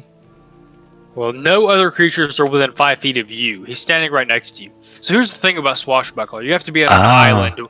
Have to be on an island. That's a football. Got it. I see. With the person. So it just has to be you and him. Unless if Drix moves to get within 5 feet of him, you can get your sneak attack back per regular rogue rules. But the way that Rakish Audacity is built, that is built to be like just you and him. Mm-hmm. Since it's not you and him, you don't get that sneak attack damage. I'm sorry, but No, it's fine because I'm still going to use that fancy footwork to bail out of here and dip around this corner. Good for you, dude. It cannot attack you. You come in, slice it, and immediately do a backstepping slice that catches it in the foot and keeps it from retaliating. It's not looking phenomenal. It's not bleeding to death yet, but you guys have definitely caught it unawares. You guys can now hear the battle on the other end of the cavern as Thora and Marcus have begun to engage their Hotor. Goob, what you got? Demos, you're on deck. And Echo behind you. Yes, sir. I'm going to channel divinity. Sorry, I got a kitten. She is not We've all been very there. well behaved. Cast Twilight Sanctuary. So that's as an action, I present my holy symbol. And a sphere of twilight emanates from me. The sphere is centered on me. I'm going to move first, though. Sorry. I need to drop token. Sorry, Joey. No, you're okay. Uh, Also, if you could resize Goob and maybe Echo. So let's see. Spear moves with me. It lasts for 1 minute or until I'm incapacitated or I die. Whenever a creature, including myself, ends a turn in the sphere, I grant the creature one of the following benefits: 1d6 plus 3 temporary hit points, or I end an effect, causing it to be charmed or frightened. So I'm going to choose. Well, I guess it's at the end of everybody's turn, but that's my action. I don't really have anything else. So I am going to add 1d6 plus 3 to myself. Hurt. What's the radius on that? 30 feet. Oh, sick. Okay. Yeah, I think I got everybody. As Deimos So- drops down, he's gonna. 1 second. Oh, sorry. You can click your token, go to the little gear icon. Uh-huh. If you scroll down, there is an option to set your aura. It's just a Oh. token aura 1. You can punch in 30 feet there and give it a color, and so that we can see how far your Twilight Sanctuary extends. Go ahead, Deep. No. You got something, Randy? I was gonna gesture at him like, "What are you standing out in the open for? Get back here." Me? No, Goob. Oh, I see. He's fine. He is pretty strong, boy. You go for it. You do whatever you want. I'll be okay. As Deimos drops down, he's gonna pop off with his new toy, that wand of magic missiles. Go ahead and he's gonna cast that with 3 charges. Did that damage is incorrect because it's technically with 3 charges it's being cast as a 3rd level spell. I think it's different from magic missile. I think it's just 3 bolts. I can drop the item in chat if you'd like. Let me see. Yes, please. Bad time to be shoving popcorn in my mouth. Expend 1 charge to cast magic missile spell. But for every spell you cast for 1 charge you cast the 1st level spell. You can increase the spell slot for 1 for each extra charge that you spend. Yeah, whenever you cast it at a higher level, it just creates 1 more dart for each slot above the first. But the first one is already 3, so there's 5 darts total for a 3rd level. Yeah, right. Indeed. Yeah. So we'll count that for the first But one. So but I was about to say they are individual. You have to roll 5 times. They are their own. magic missiles auto hit. I don't have to roll. Fair enough. You do have to roll each damage though. I do. Yes, I get 4 of those. And I will fiddly bop bop go back to One of the my most actions. unpopular rulings from what's his name? I didn't realize you didn't have to roll to hit. That's Yeah, that's cool. that's what magic missile is. It's it's the one thing that shield will auto protect from too. So it is a bit of a catch-22. It is like the very generic, like I'm gonna throw some energy at you, Dragon Ball Z style, like. 1, 2, 3, 4, 5. Well, that's a little unfortunate. That's a lot of 2s, but altogether that is 13 points of force damage. Heard. 13 points of force damage is these. I like to picture these are kind of a white. This is. I see this kid crawling all over you. This is fucking cute. So this is a super dated reference. If any of you remember the Digimon movie with like the clown-looking thing that eventually turned into like spider cybersecurity bullshit. It had a move. It had a move where it goes like this and like shoots this kind of like white bullet-looking thing of energy that just destroys one of the Digimon. I forget who gets fucking wrecked by it. That's what I always think of for Magic Missile. This kind of white, spectral, almost like a comet, I guess, a very small comet, streaking through the air. Yeah, 5 of them. And hot on my heels, Echo comes down, and a bolt of, I don't know what color his magic is, but this dark energy strikes out at the creature with his bonus action. His is technically Dunamantic, so I like to think his is also silver and kind of ethereally in a lot of ways. We'll have to ask him. I think he mentioned silver before. It won't let me roll from his sheet, but it gets a +7, so that's a 15, which I know from earlier is a hit. And then he gets to add a +3 to his damage. 4 plus a d6 for his hex. So altogether, 9 points of damage from his longbow. It's, Heard. It is not looking great. You guys. fantastic. Can I go ahead and roll that the temporary hit points as well? Sure. Okay. That is necrotic damage for the hex, if that makes any difference, by the way. I don't believe it does. Oh, and he has disadvantage on ability checks made with a certain ability. Let's say strength. Heard. Rude. Oh boy. Okay. We go to the top of the round. You guys, oh boy. Randy! Odd or even? Odd. I gotta move this turnover tracker somewhere where it's not in the way. That's every place. It's in the way all over the place. You said odd? Odd. By the screeches and yells and screams of the other hooked horror, you have to assume that Thora and Marcus are at least handling themselves. You don't hear any of them crying out in pain. Zephyr, it is your turn. Drix, you're on deck. Alright, y'all know exactly what I'm about to do. Say the line. Some blasting. Best thing in my kit right now. Wow. And I I didn't bring enough handled alcohol it. for this session. Goes wide. You watch it like skip over top of the hooked whore and nearly smash into one of those crates. Just. Is there anything else you can do with your turn? Nope. That's about it. I'm gonna roll Alright. the. Drix, what do you got? Chattering, you're on deck. Goob, you're after him. Alright, well, second verse, same as the first. Oh. You know where the map Damn. Making my little wimpy. Roll a damage. Fighters, Don't fighters forget do be you fighting. You can click the word short sword in Scrappers the do roll be 20 chat. You can click the word short sword in the roll 20 chat to make sure that that is doubled for your crit. Okay.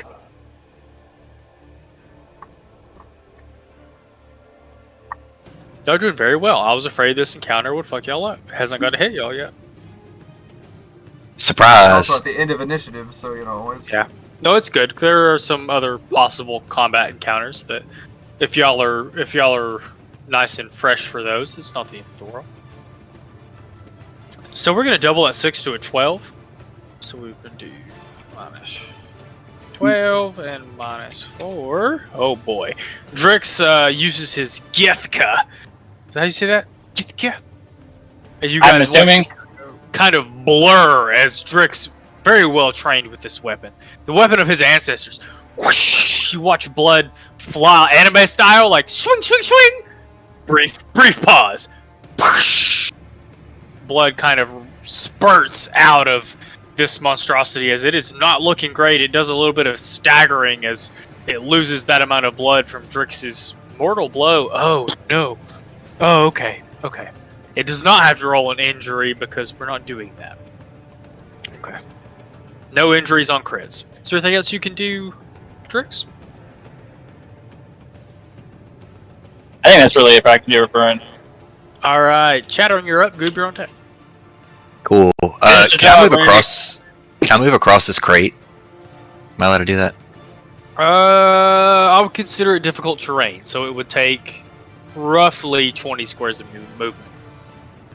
Oh, okay. It's pretty big. It is hide. It's big enough to hide behind. Like it would count as cover if something was shooting at you. Okay. Alright. I'm gonna 5, 10, 15, 20, 25, 30 flank behind the sucker, and I'm gonna take a pop at it. Okay. So he's not technically within 5 feet of it, but his weapon reaches that far.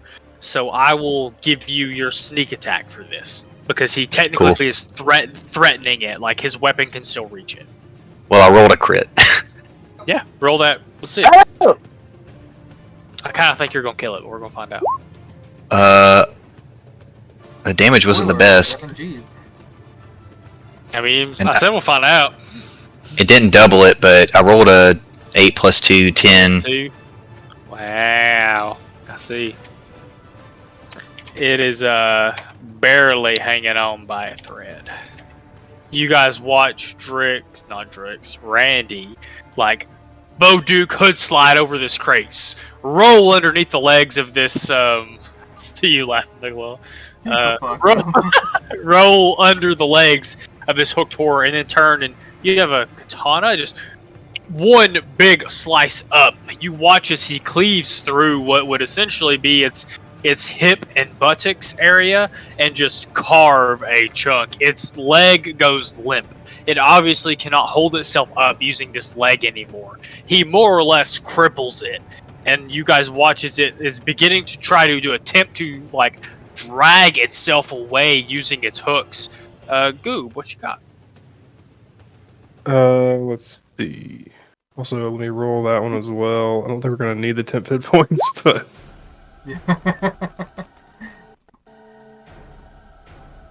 Do those stack? I thought 10 hit points replace themselves each Hit time. points don't Yeah, stack. they- Pick the different yeah, they target don't. each time, yeah. Well, it's whenever anybody ends their turn, I get to either remove fear or charm, or add 1d6 plus my character level.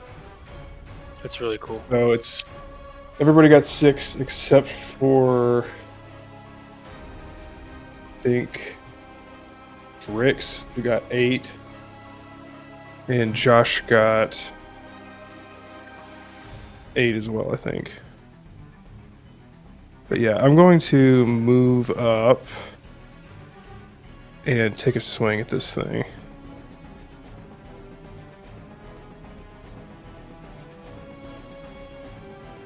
Is that a bonus action to do every round? Your Twilight Sanctuary? It's at the end of whoever's turn it is. At the end of every. Oh, I see. I Yeah. see. It's like a layer action. My bad. Yeah. All right, 17 does hit. Roll to hit, or excuse me, roll your damage. So you can do that in Roll20, or you can do it in the character sheet. Whenever there's a crit, I would suggest navigating to the Roll20 page and looking in the chat, because you can click the name of your weapon and it will double that damage for you whenever you've crit. That's good. 6 Cool. damage. I don't know if you know what this means. How do you want to do this? Would you like to describe? Yeah, perfect. Okay, so okay, so it's a large creature. It is pretty big, yeah. Currently crippled. It's currently kind of kneeling, right? It definitely can't support its weight on one leg. Okay, so I'm gonna come at it from the side, and on the left side of its head, I take my mace and just like plant it in its eye. Perfect. So you all are witness as Randy does his slide, roll, slice, blood spews as this thing collapses, and you watch Goob take one step forward and swing his mace into the side of the head. Its beak, its skull, its eye just fracture. You watch the beak drop like 4 inches as its skull splits, and it collapses to the ground, lifeless, as you guys have slain this hooked horror. Oh. Yeah, get it. How do I put an X on you, motherfucker? There we go. X'd. I like to think that Randy flexes on him a little bit, does like some Macho Man Randy Savage. Oh yeah, starts pointing at Goobs, starts pointing at Drix, and he's like, "You boys." Okay. Interesting. We should follow up on the other one. See if they need a hand over there. Should follow up with the other one. That's an interesting thought. So Yeah. it's at the top of the round, yeah. Demos and Echo, it is your turn. Or can I assume you guys are going to use your? Yeah, go ahead. If you have. I don't think I can get to see it from where we are unless I was- there's some way over or through this. I was about to say, can I assume you guys use your round to dash towards that locale? Yeah, but then I can't do anything, and that sucks. Well, when we get to the top of the round, we'll see how they're doing. How the other two are doing. Yeah, I can't move Echo, but yeah, I think he also does. And if he can see the creature, he'll use his bonus action to go ahead and hex it as 15, well. 20, think 25, we do that. 30, 35, 40, 45, 50, 55. He only gets one more. He can only do it once per long rest, never mind.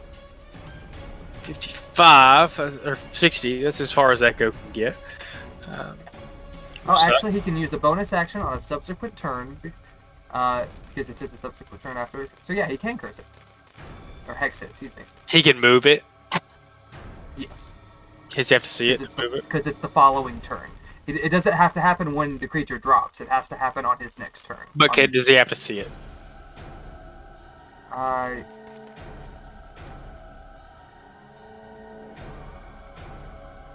Yes. But if he's spending the 120 feet, or if he's spending the His is on 60. dash,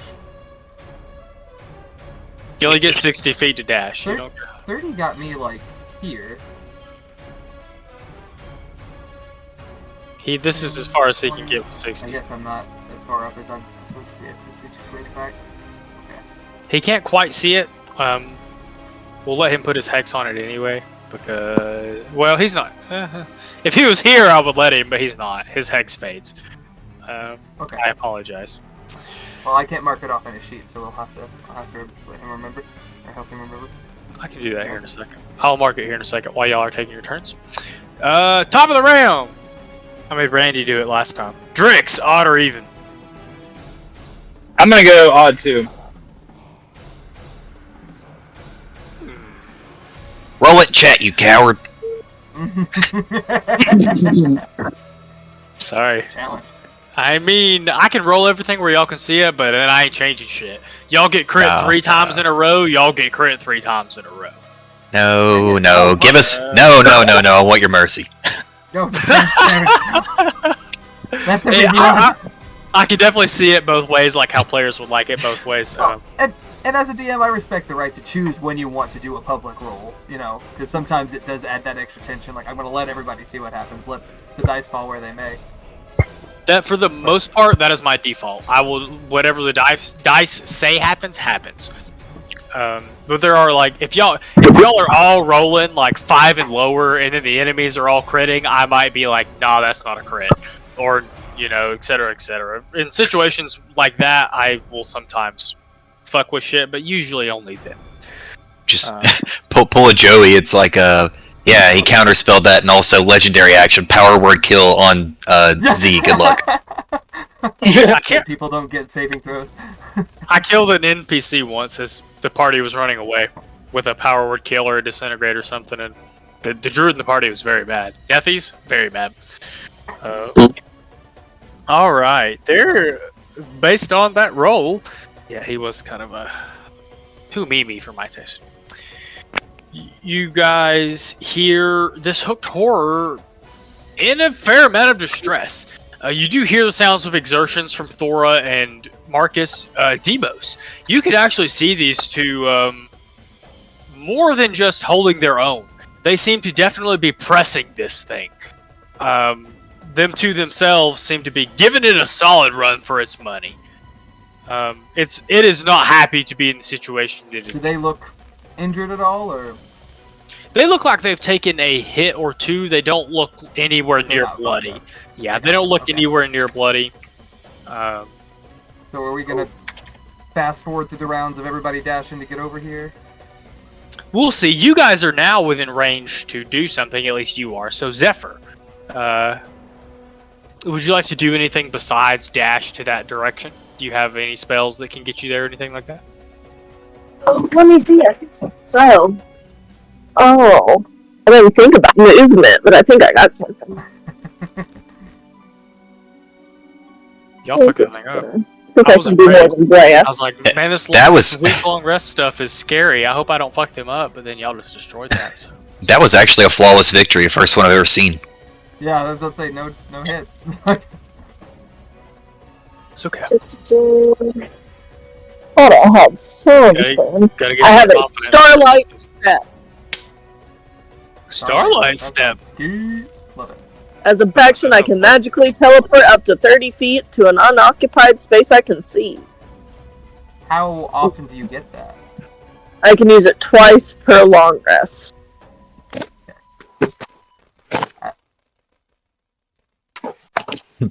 I would. I don't know if it's really- Yeah, I was like, I don't want to tell you not to do something, but I don't know how many encounters we're gonna have before the next long rest. So Don't forget, you all have a merc point to regain things like that. but how scarce are those? Like, what do we do to get those? You get one every long rest. So every long rest we have another long rest. You have a button that lets you apply a long rest, essentially. Once every long rest. I feel like we're overcomplicating things, but okay. Yeah, It's nah, just I'm just gonna do my regular walking. Alright, I ain't gonna We make should do it, your so let's see. Christopher Walken next time. Oh, whoa. My only thought here is if that's a bonus action, you still have to use action to get enough movement to be able to see the creature, then you might as well have just used your full turn to dash the 60 feet, I think. Yeah, let's see, that's 30. Remember that diagonals also count as 5. Yeah, I mean, not wrong, there I go. but in our games. No, well, yeah, I'm sorry. That was gonna sound good. There's my dash. Okay. Would you like to use your bonus action to Starlight Step or no? It only moves me like 30 feet. I'll be fine. Go and get your... Okay. That's fine. Drix. Would you like to do anything besides dash? I don't think so. I'm not gonna get that far. Okay. Move your 60 feet. Chattering. Would you like to do anything besides dash? I don't think so. Move your 60 feet, please. Goob, same question. No. Okay. Goob, please move yourself your 60 feet. This hooked horror is dead. This hooked horror is not currently in y'all's initiative. Actually, I changed my mind. It is going to be in y'all's initiative just for a second. Now that y'all are going to fuck with it, we're going to see how it does on these guys. So what happens if I hit this button? Tokens for these guys, or they... I hadn't put any down. I obviously I didn't know how difficult it was going to be for you guys. So like I didn't know if y'all were even going to get to fight this one. So they don't even have tokens down for that reason. Let me see how this. Okay, that's not what I wanted. So those of you that can see it, some of you may hear the grunts and the kind of the sound of armor getting tanged. As Demos, you watch it kind of lay into both of them and apply more damage to both of them. It kind of flails its hooks, and I would say probably at that point, maybe at the top of the round, we'll do that. Demos, what you got? Alright, I'm actually gonna... I think I'm good at this particular distance. I think I'm gonna try to pop it with a witch bolt. Oh, it is gonna move. It is gonna run away to about right here. Oh, that's actually kind of terrifying. Yeah. I will back up a bit. He's that close. This thing's ecolocation based? Mhm. Since... Can I do something else knowing it's repositioned itself? Because I thought it was going to be a their issue kind of thing. Okay. Sure. In that case, knowing that it's sound based, I'm going to cast Shatter to try to just really fuck with it.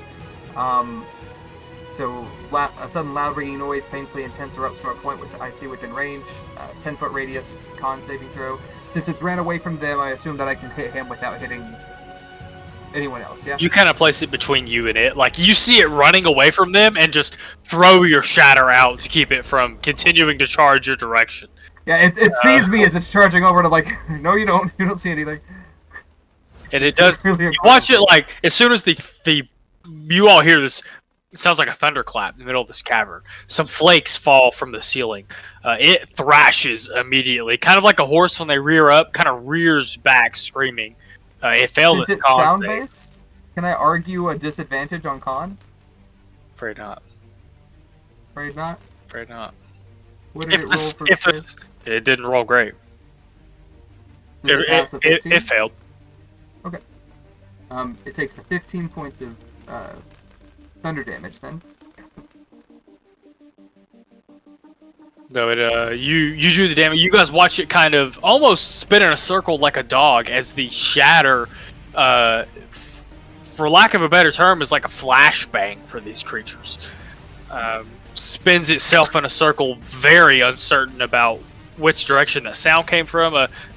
Not blinded, but maybe temporarily extremely dazed. Is there anything else you can do with your turn? No, sir. What about Echo? Oh, then it's Echo. Echo will, Yeah, I'm sorry they were back to back. I know that's No, you're hard good. when you're running. He's just gonna pop over, and he's gonna pop another pop with his longbow. He gets to add a +7 to this. So he's gonna come, you think, to like here? I would say over against the wall, yeah. So he gets that a +7, so 15, which I know from earlier hits, and then this gets a +3, so 4 damage. Okay. Is there anything else Echo can do? Or I like don't think so. bonus it's action? supposed to be good. Bonus actions are hard for some Well, characters. he only has Hex, and that's only once per long rest, so. Top of the round, seeing that it has fleed towards you guys, you can see Thora has a much more poker face, but Marcus is vaguely shocked to see you guys already sprinting around the corner to engage this second hooked horror. They both kind of not fade away, not entirely leave the battlefield, but they take a couple of steps backwards and begin to kind of check on their wounds and see if they can't patch themselves up a little bit. Zephyr, what would you like to do? Well, I guess I'm gonna be scooting a little bit more because I'm kind of in the back of the group. May has to. Alright. You could get to this square right above Echo, I think, with 6 squares. Yeah. Or behind Deimos and use him as cover. Whatever you want to do, you know. I'm not. Fuck me, y'all. It's not even 11:30 and I've had 4 Manhattans. Well, I mean, I don't want to Eldritch Blast the Dragon Prayer. You know. I mean, you don't have to worry about hitting me, pretty sure. I don't think I'm in your line of fire. Well, you're not right now. Yeah, But you could be. Echo shot an arrow to it through from the position behind you, so I feel like you're clear. Okay. Yeah, we're gonna try blasting him again and see if I have any magic dysfunction this round. 11. Called it. Yeah, this one bounces off the ground and like between its legs and up behind it. Unfortunately, that does not hit. Is there anything else you can do? A single tear streams down his face. No, there's nothing else I can do. I don't think you have mascara on just because that seems fitting for Zephyr, but you just permanently have like the streak down the side. I was going to say, after every battle, there's just like you're talking about the mascara streak just down his face. Drix, what do you got? Chattering, you're on deck. Alright. Coming up. This music is much more intense than this fight is. Dude, it's hidden. Alright, so after that, I'm gonna swing with my gas. Well, 12, I'm afraid, does not hit. You watch as this time it raises its hooks, and your Githka bounces off of off the bone of its hooks. You can make another swing if you like, I think. Oh, maybe not. I guess because it's not the swords. I see. Can I try my bonus attack with my Polearm Master? Yes, for the D4 of damage, yes. Yeah. My second attack. Oh, Ooh, 21. That hits. Hit him on the upswing. Well, max damage on that. Good. That was awesome. It's very cool. So you guys watch as Drix comes up and his original swipe with his Githka is deflected off of the bones, and you watch him kind of reach and extend himself and clip it right in what would be our like ankle bone. Just pop right in the ankle bone of this creature, and it kind of staggers for a second. I believe that's all you can do. Yes? No? Yeah, it's All right, Chattering, you're up. Goob, you're on deck. Cool. Gonna move 5, 10, 15, 20, 25 right here. And I'm gonna swing on him. I will give you sneak attack this time again because he used his Githka, he's within 10 feet, he is threatening it for all intents and purposes. Sick.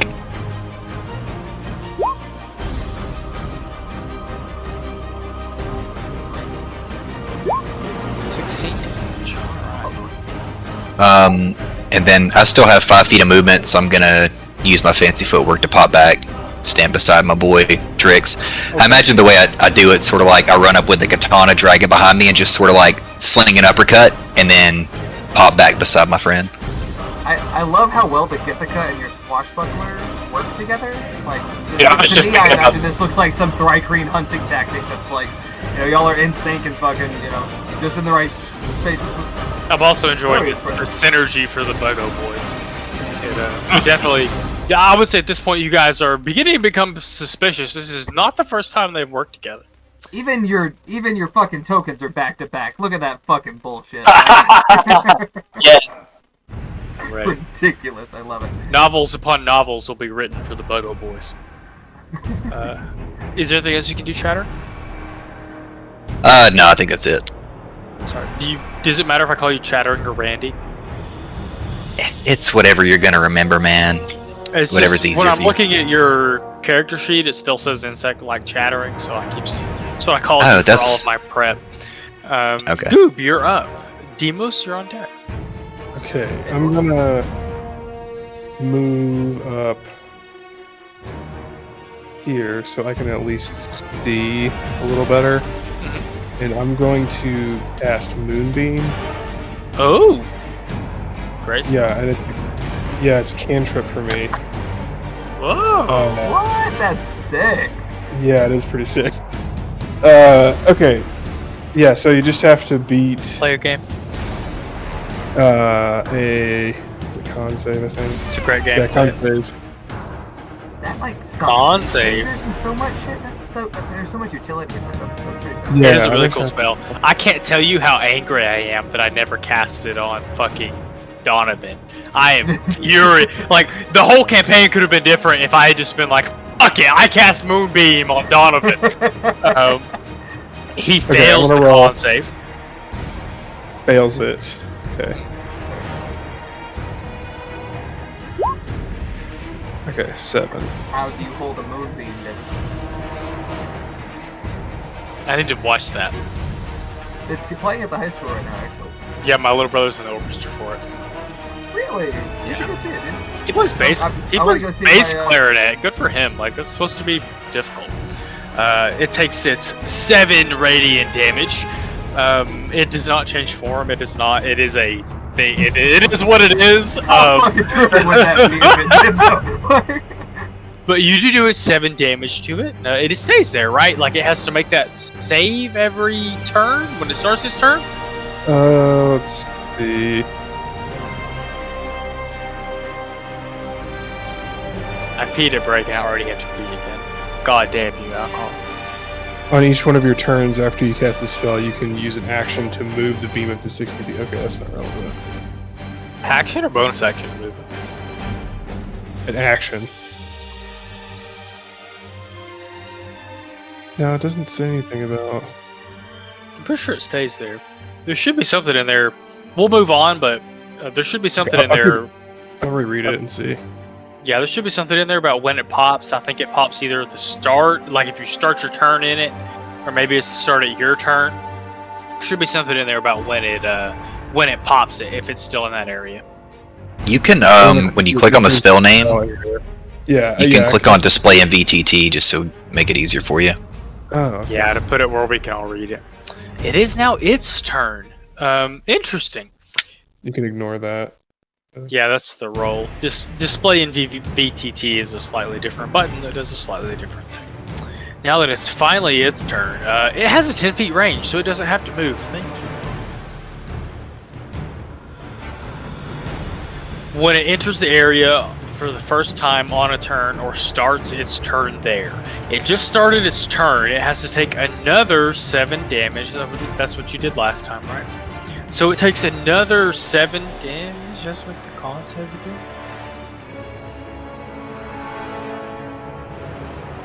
Yeah, 7 initially and 13. So, because I don't want to roll con saves every time, or it's going to be 7 damage. I guess I'll roll a con save to see.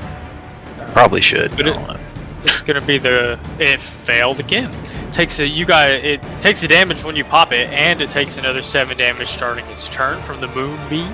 You guys can see it like almost what looks like these kind of holy, if you could imagine a radiant burn, like instead of gross red burned skin, it's like silvery gross burned skin.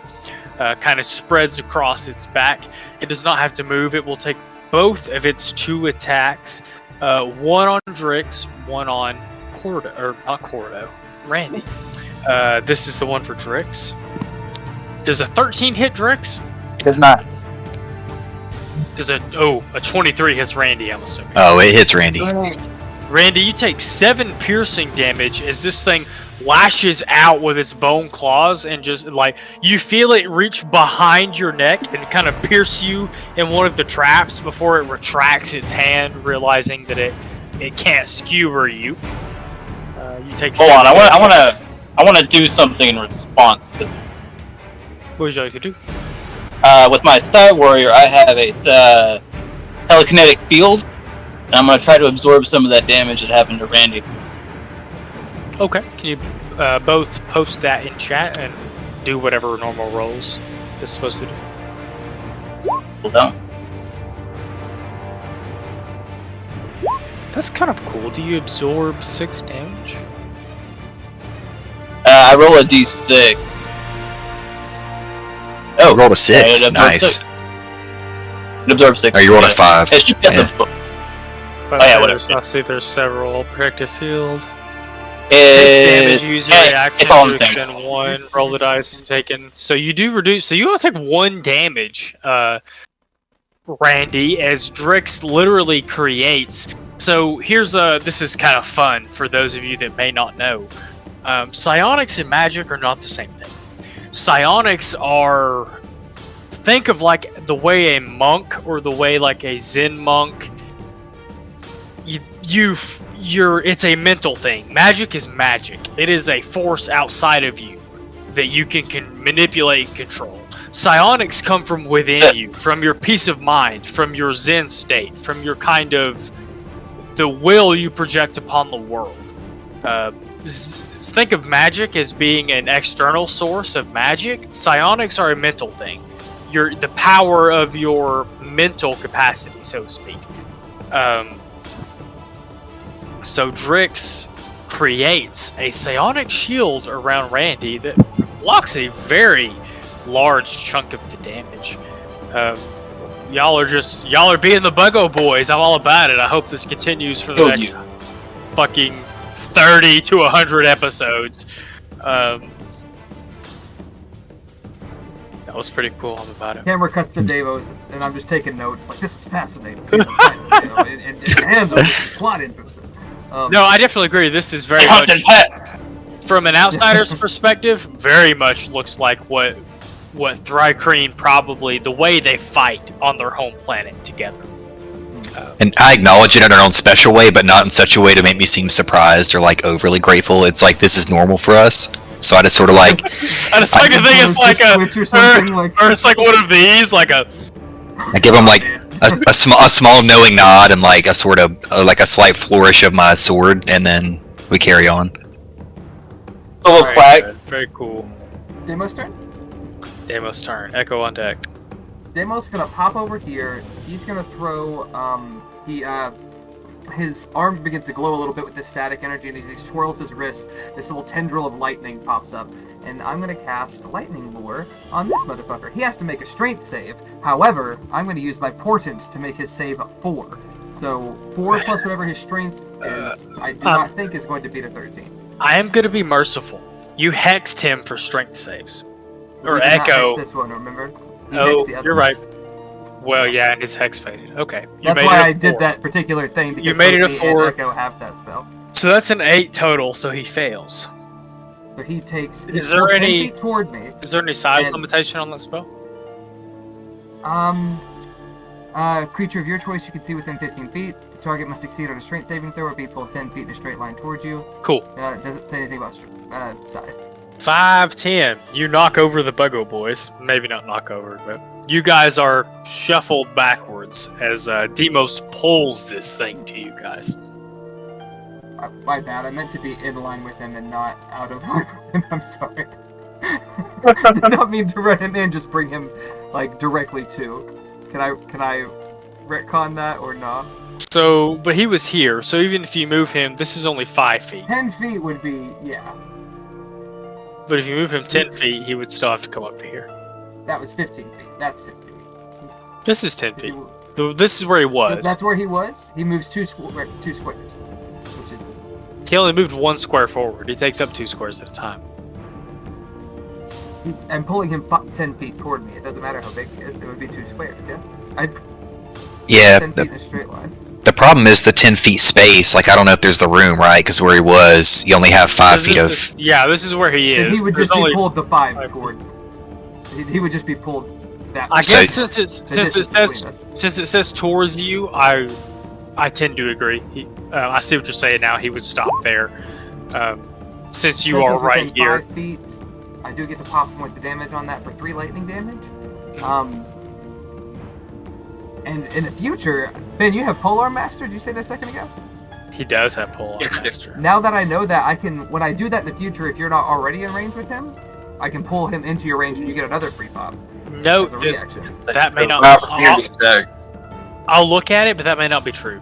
Opportunity attacks do not proc if something forces you to move into an opportunity attack. Oh, okay, that is a fair point. But for synergy, it would be fun, Devin. Rule of cool.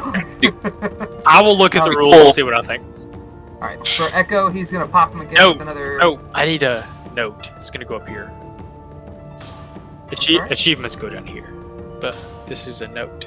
Devin, look at that. Okay. I'm gonna pop. Excuse me. Echo is gonna pop him with a 24 for a total of 9 damage. With Okay. a well-placed arrow just between the like above the buggy boy's shoulders. You both feel a whoosh of an arrow pass between you guys. As it strikes this hooked horror in the throat, you hear it beginning to gurgle. It begins to look weak and wobbly. It's not having a great time. Is there anything else that he can do? I do not believe it now. Zephyr! What you got? Zephyr's dead. Went to emo. No. Alright, That's dark. hold on. I have to pee. I wonder if I have time to pee. Nope, you gotta pee in your chair. It's the rules. Gotta pee in a 23 bottle. minutes, Devin, you can make it. I believe in you. I had a lot of alcohol. It's unfortunate. I hate not have to ask about the lights behind you because they're in I'm being cut. Trippy. one of these. It's kind of cool. Little sound wave.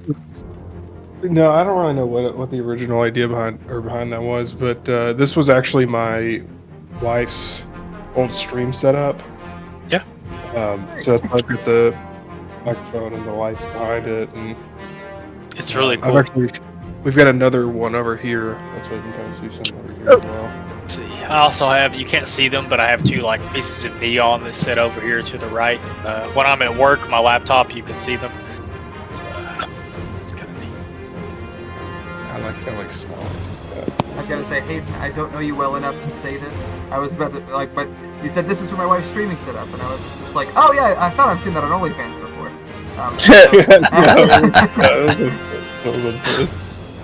That is cool though. Where's your wife stream?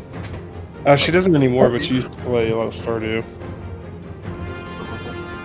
I'm trying to get my wife just recently got a computer, so she's learning now. Like Assassin's Creed Origins was $8 this weekend, so like she just finished buying that. There's all kinds of, she's learning now that there's all kinds of cool shit on Steam. Zephyr, are you here to do what you can do? My phone's like on the fritz. It's almost dead. You're on your phone? You're not on your PC?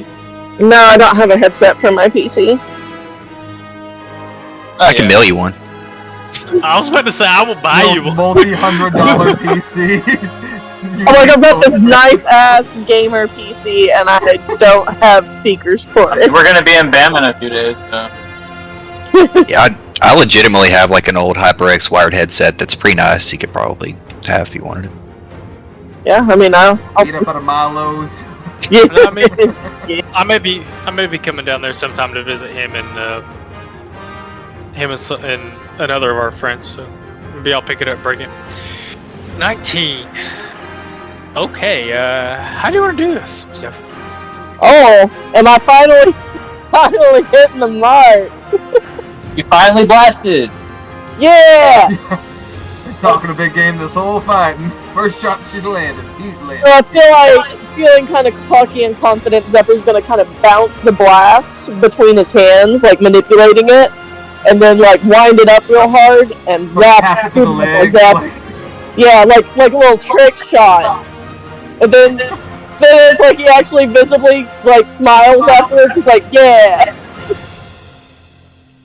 So I'm also aggressively making notes. I feel like Zephyr heard the first piano stroke of the Black Parade and just got super inspired. You That first do bounce it between your You know, legs. bronze is used.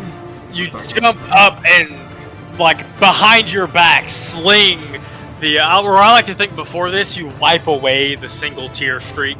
Boing, jump. Put on my big boy pants. Throw it behind your back and blast this thing as it's screaming in the mouth. It like flies down its throat, and you guys watch this kind of pop as its throat explodes. Like blood and magical energy kind of out of its neck, and it collapses dead. I'm just gonna move it out of the way because I don't feel like putting an X on it right now. It dies, and you guys have successfully secured the cargo here for House Tarkanan.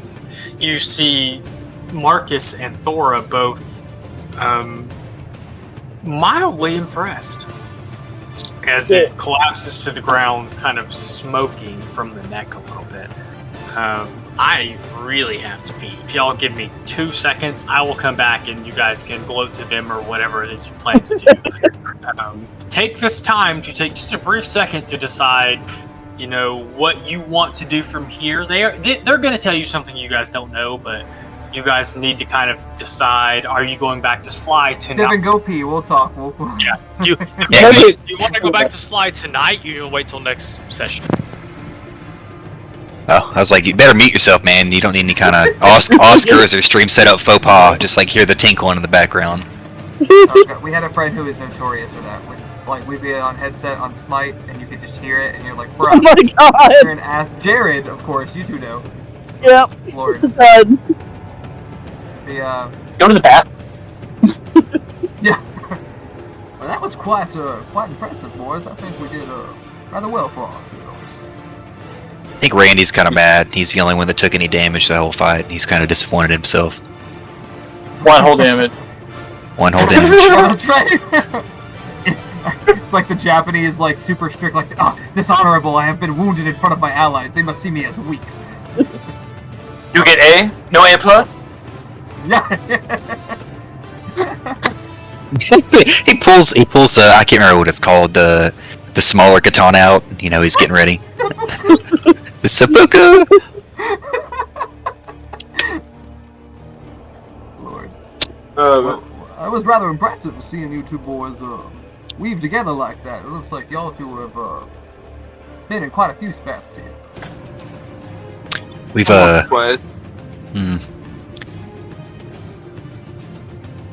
you back? You're back? You're muted? You're not muted? Hello. You're red. Oh, you just wait on us. Okay. Yeah, I'm like, yeah.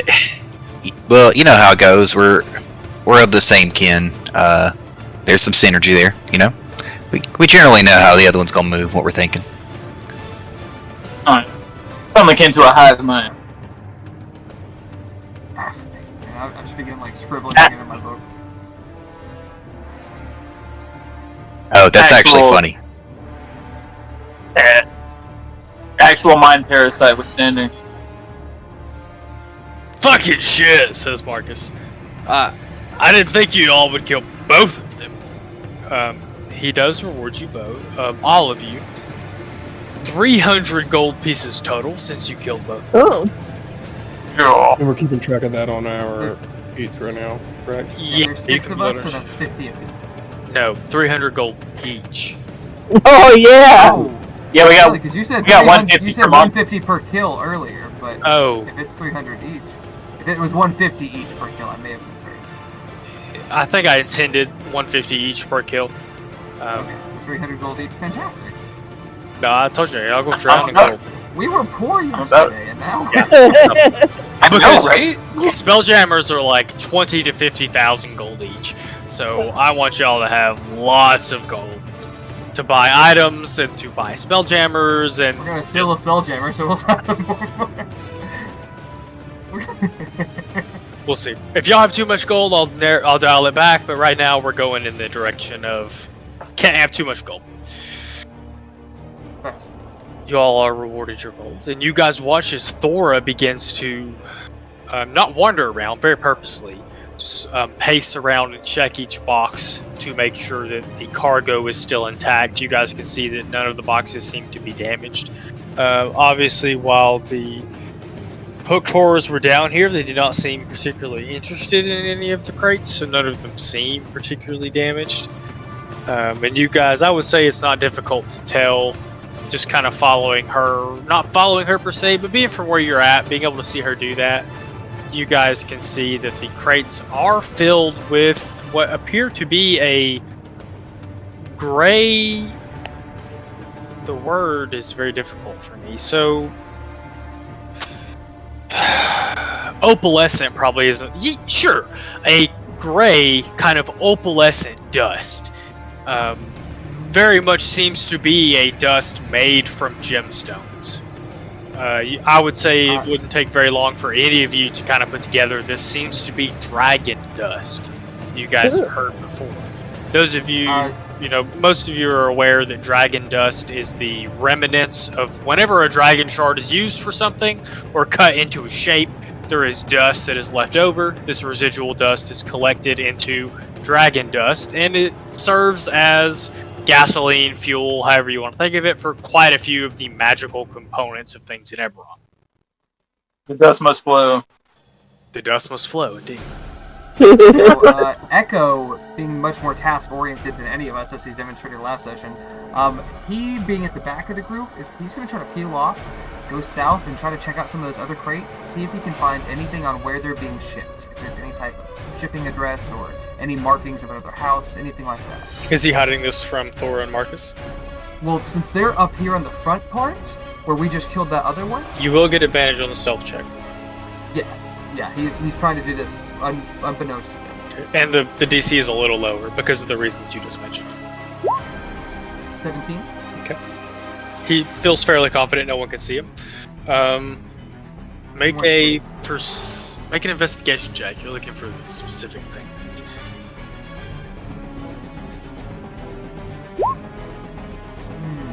11.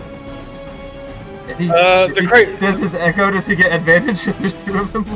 I mean, I wouldn't waste it. They are unmarked. There's nothing on the crates to indicate what's in them. There's no paperwork attached to the crates.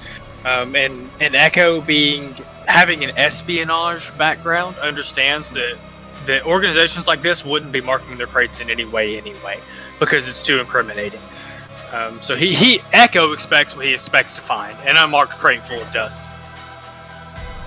Figure it's worth a shot. Mm-hmm. We do need to, meta-wise, get that information for Sly if we want to cash in on that secret. I actually am gonna telepathically mention to Thora after we defeat these creatures. I'm gonna say, by the way, these weren't the only things sniffing around here. You know a weird fella named Sly? It's a tiefling. Oh no. Never heard of him. I've never heard of him. Snooping around here, you have reason to believe he found this place? We just recently moved this cargo here. I don't think he knows nothing, but I think he wants to know something. Sorry, I have to roll a perception check. An insight check, excuse me. Oh. He's hired you all to tell him something. I didn't say it, but... What are you going to tell him? You didn't say any of the other stuff too. That was all. Okay, I'll say that. Yeah, I'm just gonna tell her. If she asked you, what are you going to tell him? It depends. What do you want him to know?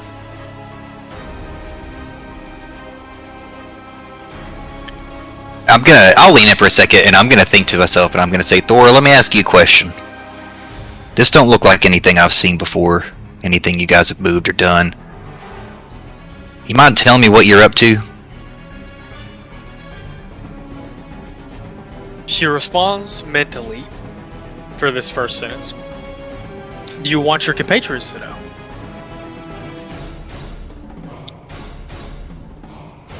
I think maybe this one stays between us till I get some answers.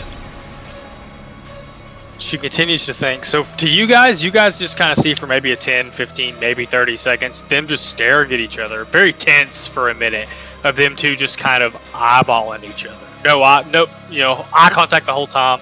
Just staring each other down. I feel like Drake's can introduce what's happening. I would agree. Drix would know what's going on even if he wasn't privy to the conversation. Deimos will like elbow Zephyr and be like, I think they're speaking through Akreen. It's all telepathic. Remind me later, Drix. Me and you got to start screwing with him a little bit, giving him bad information about what the Rackreen actually do. Really. I've actually got something interesting that I'll say about that. Oh, crap. Thora tells you mentally, Randy, that she says, we procured this from an Underian merchant ship. Or an Underian merchant's not the right word. One of the Underian ships that carries dust to one of their outposts on another planet, strayed off course a little bit, and we took advantage. It is much more than we would ever hope to come by any other means. So we procured it and have found a mysterious bidder that will pay a premium amount for it. We intend to deliver it to him. And to be quite honest, I was hoping you and Drix would be of service. And perhaps your comrades, if you believe them trustworthy. Okay, it's good info. I think I'll relay some of this back to the group. What do you tell them? I think I'm gonna, well, I don't know if I want to shout it, because I don't, like, we just had this conversation. You're all kind of gathered around them, I imagine, towards the northern end of this area, now that... I think I'll just tell them, I'll glance over at the dust, I'll look around at the party who's kind of circled up, and I'll say, alright, listen, I don't know how much we know about Sly and how much you want to tell them.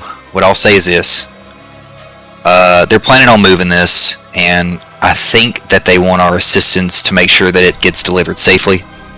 I assume that there will be a mutual benefit if we assist them in that way.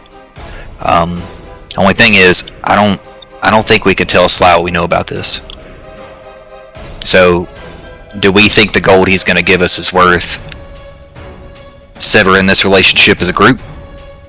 I mean, I'm on board with not being nice to Sly. He gave me the vibes. Deimos will pop in mentally as well. I was unaware you had affiliates within this organization when we took on this contract. I would leave this judgment as much to you as much as I would hope that you would grant me the same grace with matters of more grade. It is a matter of your field, and as you are our contact for that, I don't want to risk it, jeopardize any part of that relationship. I'm going to respond and just sort of ask him real quick. So, I was going to ask, does that mean that you do not want to sail Bree down the river just yet? You trying to keep that between you as well? I'm undecided, if I'm being honest. I've been hoping to sleep on it, but we haven't been sleeping much lately, have we? And then as one last thing I'll pose to the group.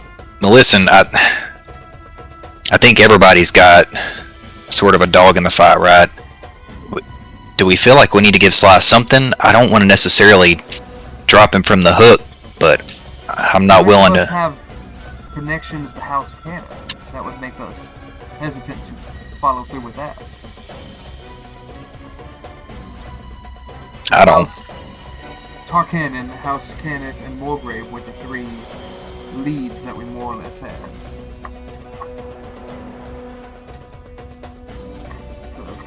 Deimos pulls out his spell, or not his spell book, but his notebook, and he flips through it. Since it would take a second for you all to answer, no one has ties with House Kenneth. I don't have any reservations against passing on info for that. We also don't know if they're quite fully functioning. It seems they have the structures, but they haven't been animated, and it seems like that'll take some time unless they can find this template to talk about. Well, keep going. I'm thinking we don't have to tell them all the info. I'm down with cherry picking our findings as long as it gets us our Keep it vague. reward. Yeah. trying to poker face and doing a bad job at it. Like there You are have to get my Auto COVID nose. mask put over my. Somebody who's so fucking obsessed with poker. I play online. Can't nobody see my face. Look over at Drake's up like, are you suggesting that we tell him we know something about the auto gnomes, but maybe it's not quite the full truth? See if we could play both sides of that coin. enough to get paid. Tell him just I'm about it. I would like to follow up on the warehouse investigation, the laboratory investigation for House to Canvas before returning to Sly. We might have some additional findings that might sway us one way or the other. Devin, you're the worst, dude. I thought I was bad.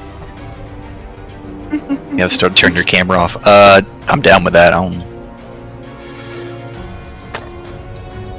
we still got time to get back to supplies, but I think we should check out the warehouse first. Sure. If that sounds agreeable. By the way, Goob, you did quite well on there. I was rather pleased to see you patching us up a little bit as we went. Thank you. Yeah, it's what I'm good at. I like to take care of my own. You do talk. That's fascinating. I've been so curious. Do you have eyes? You don't have any type of facial structure, yeah? I'm saying this I don't more as a know. meta question than asking Goob himself. No, you should ask it. I have a trick. Oh, okay. Then he totally does. Please. Deimos is too curious not to let politeness get in the way of information. I use shape self, and I make like as close of approximation as I can of Deimos's face in Holy my. shit. Oh, My nose is not that large. That seems a little egregious. Snout. Snoop snout. Snoop. I do have to say though, you're rather handsome. I'll give you that. You do. That is a mighty interesting. You can do that at will with any of us. No. It's like physically like moving my goo around. I don't think I can technically do I feel like this. that's a not safe for work sentence. Yeah, moving my goo He's around. goobing. I think you can do it at will. I don't think it's gated No, by I a can rest do or it anything. well, but I don't know how like detailed I can get. Is what I mean. So you still look like you. It's just in that particular shape. Yeah. Yeah, it's just like kind of like more rounded edges. like a Jello mold. Another. Yeah. I picture PlayStation another 1 very graphic. I'm just gonna. anime-esque scene of Demos just scribble, moves over here, scribble. I'm just curious, and I feel like the answer is gonna be yes. Zephyr, do you have some makeup on you at the moment? Just kind of a cloak. I've got like an eyeliner pencil, some mascara. I was wondering, we could probably put some type of foundation on you to make you look more human. we need to talk to that. We need to talk to them about that because the rules aren't. It's not really like. I would Well, no, say this is for my personal research. Fuck the rules. Yeah. I'm gonna find out the good So- old-fashioned way.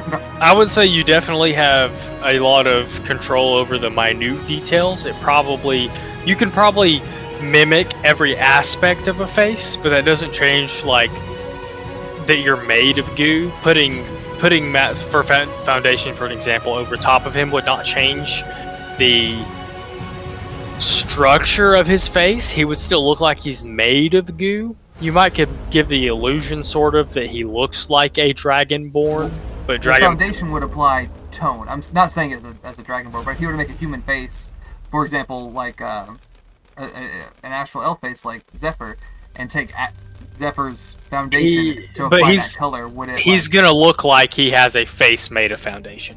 It's not gonna look like I an knew plenty of elf. girls in high school or at Mulgrave University that did that kind of thing. So I can see that. I think that could pass.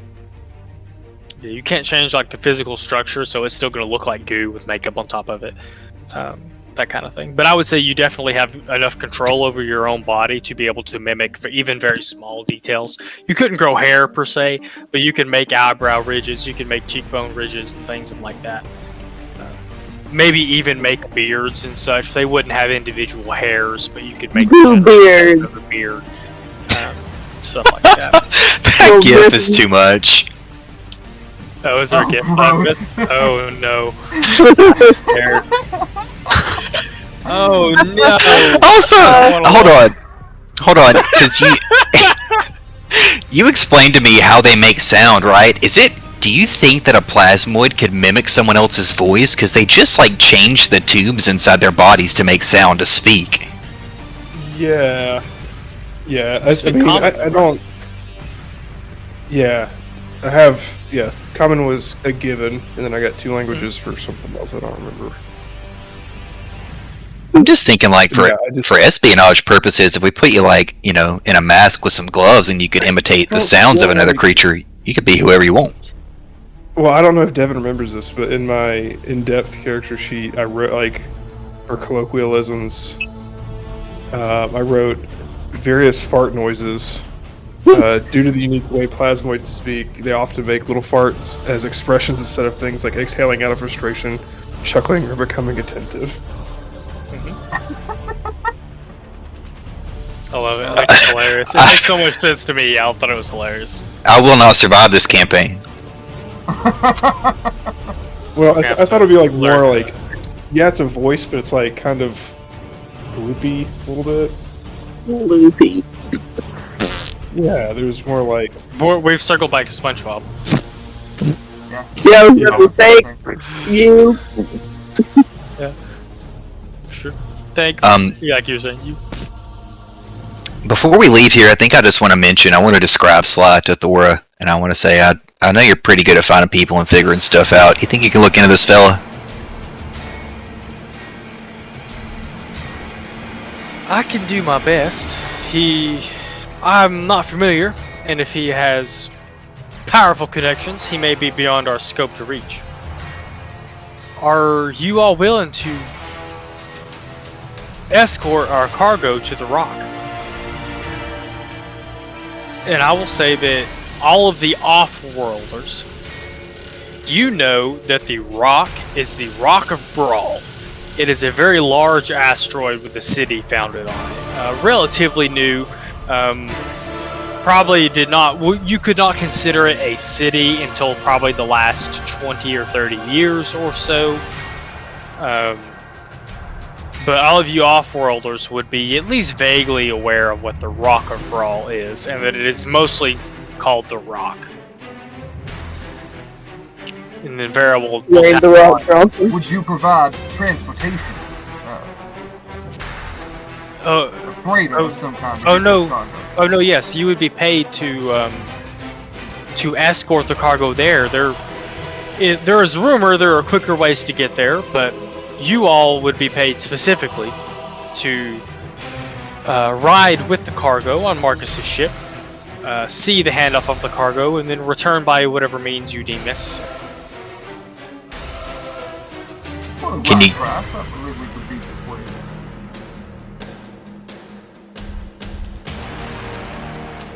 Say that again? I didn't quite understand what you said. For the right price, we could be persuaded. She kind of shrugged. She says, we have some coin to offer, but we are a illicit organization by some standards. I can pay 250 gold pieces apiece to see this escorted to the Rock. Goop is all about money. He's like, oh yeah. Yep. I'm already asking. I'm already asking for a time and a date. It's a little below my asking rate, but I guess I'll settle. What was the name of that city, by the way, one more time? The Rock of Brawl. B-R-A-L.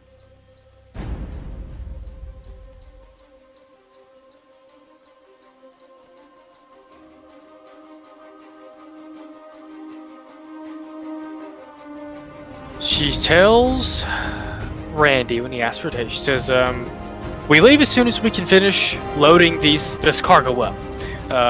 2 days, 3 days at most. I turn back to the party. I say, I reckon that gives us time to still investigate the laboratory if you want. Maybe get a good night's sleep in between. I believe so. I am curious. Might we know? I'm so sorry, Thora. Might we know who we are delivering to, so that we can ensure that package gets the proper recipient? Marcus will be going with you. He knows the place where we need to go. I wish I could tell you more. They have been persistent in their insistence that we know little about them. We only know that they pay good coin and that we have to meet them at a certain spot. More than we would usually get for stolen dust. We could, if it's not already part of your intention, we could escort your Marcus and ensure his safety during this transaction exchange. That is definitely the idea. You got the. So let me step out of character for a second. I must be too drunk to communicate this clearly. You guys will stay on the ship as it's being transported to the rock. You will take the cargo to where it's supposed to go on the rock and see its handoff. All of this with Marcus. See its handoff to the contact, which they do not have a lot of information about. That's what she was just trying to tell you guys, that they've had a very hard time getting any information out of them other than needs to be here. Here's what we're paying for it. Let me ask you, how'd they contact you? It's a really good question. How would they have contacted her? 2 cans and a string between them. All the way through space. I've seen it with my own eyes. At first, a written letter was brought to us. Most of our communication has been through a somewhat convoluted chain of messengers, the best that I can dig up.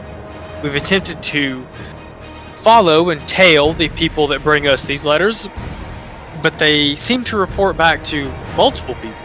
The person that brings us the letter reports back to someone else. That person reports back to someone else, and that person reports back to someone else, and we eventually lose the trail somewhere along the way. We have lost a scout or two to this endeavor and have, for the time, discontinued our attempts to learn more about its origins. One step ahead of me, as always.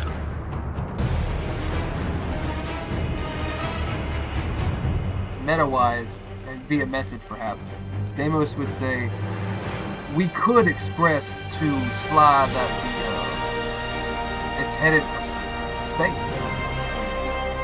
Tell him, or perhaps even just the asteroid city, to cash in on both ends of the bargain. But that is something that we'll obviously decide when we return to Sly. Just something that occurs to me. I don't know if it'll compromise. If we do it after the exchange and tell him, I don't think it would compromise anything for your particular house, since he already knows that they have said this. There's something to click on.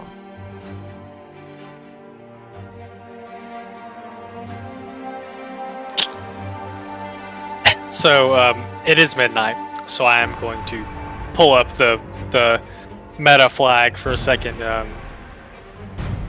It is stopping time, if y'all will wish. We can go do one more thing if you guys would really like, but you don't know me in time. It is stopping time if y'all are ready to stop. I mean, if you and everyone else is good with going on, so am I. I'm gonna defer to the 2 grandpas in the room. You know who I'm talking about. So I am the other grandpa. So I'm good to go, like maybe 20 more minutes if y'all are.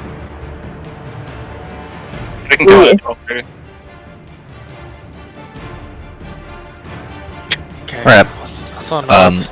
Well, okay. Is there anything else you guys would like to speak with Thora about? I think you know what. I think I'm just gonna. Yeah, I'm gonna pass to her really quick. I'm gonna say I don't really feel like cutting ties with Sly just yet. I need to know more about this fella. I'm thinking maybe we'll give him something, but it won't be quite right. If that's okay with you.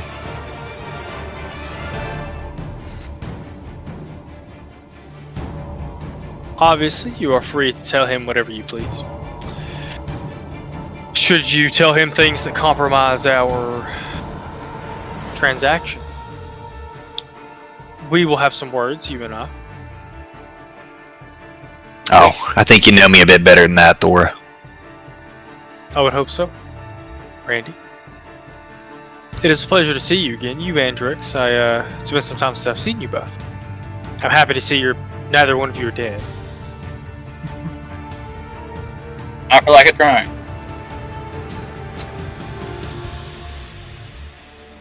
Alright, I think I'm done now. Is there anything else I can help you all with? We have a lot of work to do to load up this cargo.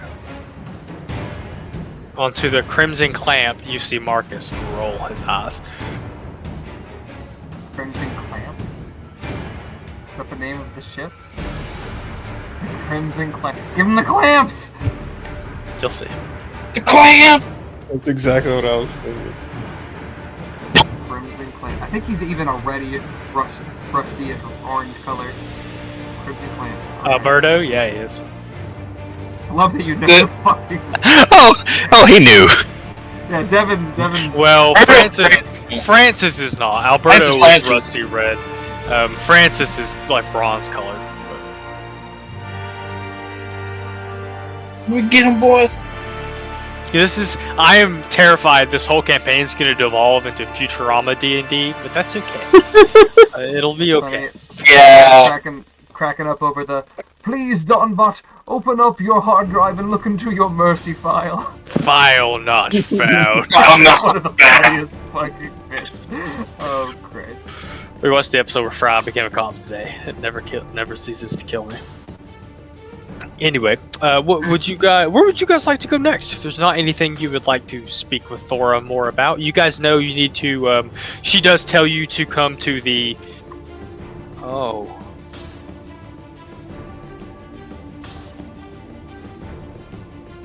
She does tell you guys to come to the dock ward. Just like the warehouse district, the precarious district, in the very close to the same area in the lower level of Sharn, there is a dock where most seaborne ships would dock. Most of you might be vaguely aware there are some spelljammers that can cross both sea and space. They give you a location, which I will place in your calendar, about where to actually find the ship after they finish loading it, and tell you that you have a maximum, of 3 days to show up to board the ship before they leave to do this cargo run. Note, Devin, put date for ship leaving.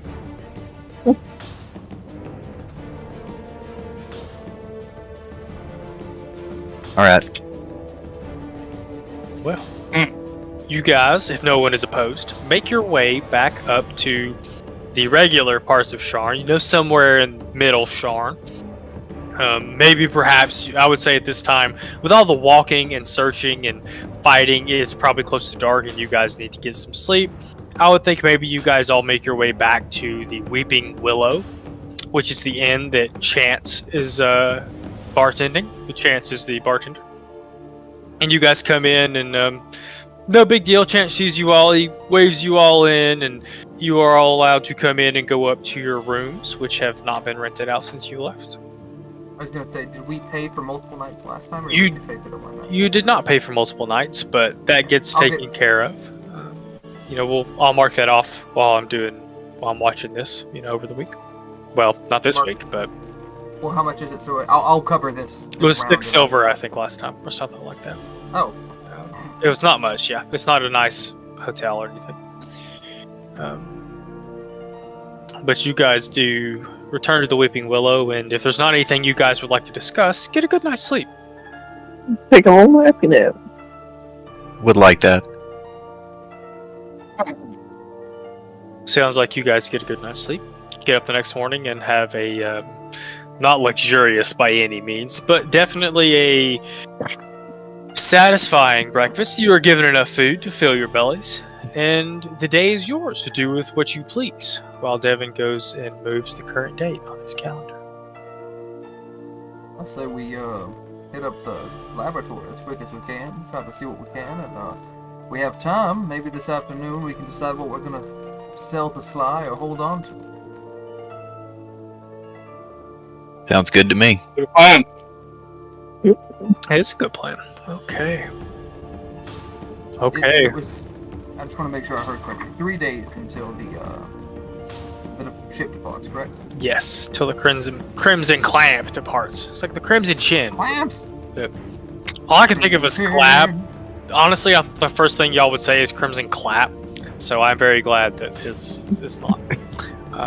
Well, you gave us the idea. Yeah, I know. I decided to get it over. Brother, listen, as Before soon as you said Brandon got it, back. as soon as you said it, all I could think about was lipstick, and I was like, oh. No, Crimson Clap went around the campus at Mulgrave for a few semesters. It was quite bad. There it is. Entire chess tournaments had to be canceled. There it is. Perfect. I've been waiting for that for months. The theater department was particularly devastated. Alright, so you guys Anatomy really took a hit. I mean, you guys want to go investigate the laboratory in the 12 Towers. yes, sir. It does take you guys an hour or two, probably closer to 2, to navigate both from the middle ward to the upper wards, but also to navigate over to Tavik's Landing. You guys spend some chunk of the morning getting there. You have to cross a couple of sky bridges and at least one lift to go from middle to upper. There are Sharn watch on every lift for those of y'all that may not be. For those of you that don't know, I've been reading the books that this content creator wrote, which has been great because I get to kind of get a look into what Sharn is like. There are these big, essentially round platforms that function as elevators. They're called lifts. And there are Sharn watch posted at each lift. There are lifts that connect certain areas, and there are sky bridges that connect certain areas. You can't get from every ward from each ward. But no, that's prevalent right now. I apologize. You guys travel to the 12 Towers. Yeah. Quick point of order: we did take a short rest. If anybody did not mark that, I don't know. I think only Randy took damage, but if any of your ship resets on a short rest, make sure to take care of that. Thank you so much for saying that. So, because of the long rest being a week, he is correct. A short rest is now 8 hours. So, whenever you sleep at night, that is a short rest. You can roll hit dice if you guys would like. That's something that's done on a short rest. All of your short rest abilities reset, like Joey was just saying. Thank you for pointing that out. No problem.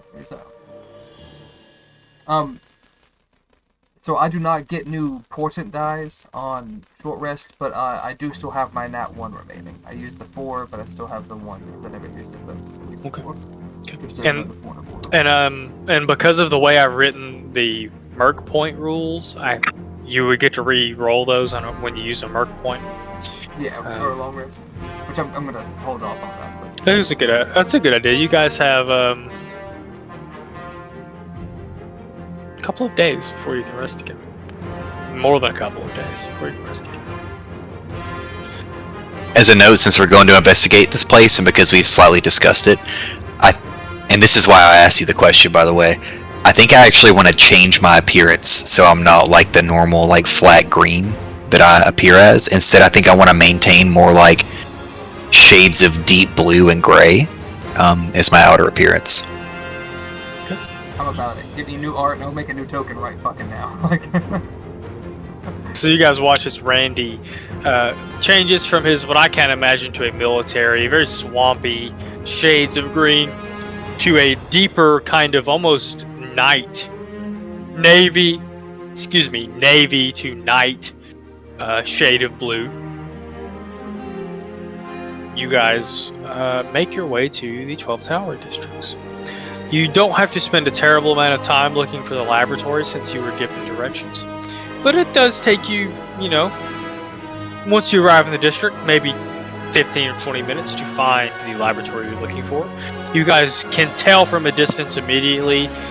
There's not yellow caution tape and Everon like we would have IRL. but the equivalent is definitely set up. You can see guards posted all around the perimeter.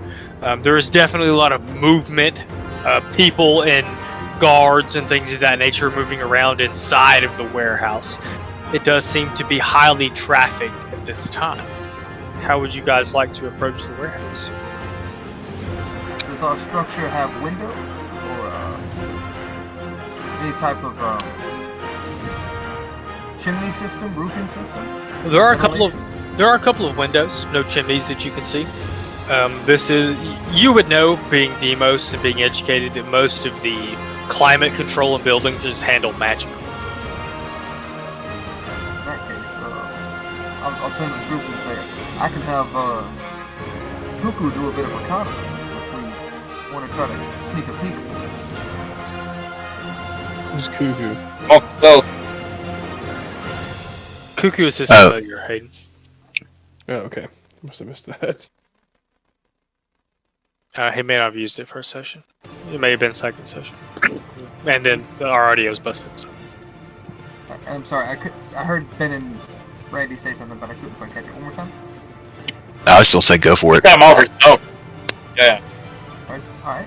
I will conjure familiar, and the scales of my arms look like they shift as a small winged serpent appears, and yeah, he flies off, and I'm gonna have him go like high, like way above the, like not go straight there and just land, but like go up and sort of make an arc around it, and then come back and land on top of the roof, slither his way down, and then take a peek in the windows from the rooftop. Make 2 perception checks for me, please. With his stats. Cuckoo's stats. Oh, yes, sir. Let me pop that up. I've got one note right. Sean. Perception. I'm just wondering how a rainbow bird's gonna blend in, you know. But whatever.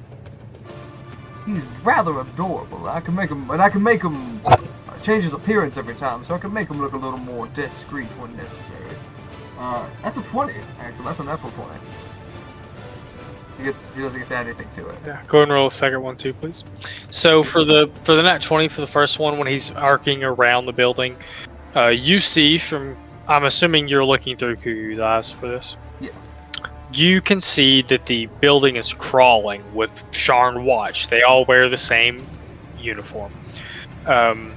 You can see that there is someone posted at every corner. If you imagine the laboratory inhabiting a square, someone posted at every corner. Guards pacing between each corner, all 4 corners. You can see people moving in and out. Not, you know, I don't want to make it sound like people are moving in and out all the time, but fairly frequently there are people, you know, people coming and going through the doors. You have to imagine from Can I get like a rough idea of how many guards are we talking? 10, 20? Just from what Cuckoo has seen from the top, from the people going in and out, at least 30. There are, Cuckoo gathers, there are a large amount of Sharn watch here. And I'm narrating what I see as Cuckoo's making his round. For the nat 20, I will say you notice that quite a few of the people moving in and out of the building are not wearing Sharn watch memorabilia, not wearing Sharn watch uniforms. Lots of Sharn watch on the outside. The people going in and then coming out later, not wearing Sharn watch uniforms. Do I see any type of indication or emblems of like if they belong to a particular family or anything like that? Not any of the people going in and out. Some of them do have the uniforms on, but those that are not uniformed, you don't see any identifying markers. The 7. So this is when he flies down to look in the windows. Which is, it's kind of good you rolled shitty for this roll, because you see there are mostly seem to be some kind of office spaces.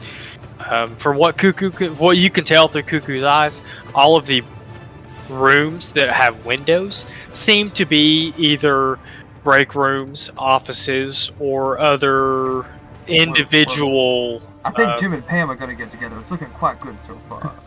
Yeah. I do have to say, they all keep looking directly at the familiar, and then they just pretend like they don't see it. I don't understand what's going on. Sorry, give me a good setup for that. But the best you can tell, most of the windows are are in rooms that are either an individual's office or some kind of break room. You gather, from what you gather, looking through Cuckoo, that most of the very important rooms where all the research has happened are either well protected or just not adjacent to any of the windowed rooms. Or below or interior. Yeah. Gotcha. You do not. The interior rooms seem to be unoccupied. The offices, or does it seem like there's a lot of people working? Or I will say at least so. There are that you can see nobody wearing House Kenneth robes. There are at least 1 or 2 offices that have been tossed. Desks knocked over, papers strewn about. Literally anything. It looks like literally anything the Sharn watch could turn over, bust, flip out, or peruse has been done so. I'll relay this to the boys. It seems like they're done searching the offices on the upstairs. This is the second floor, yeah?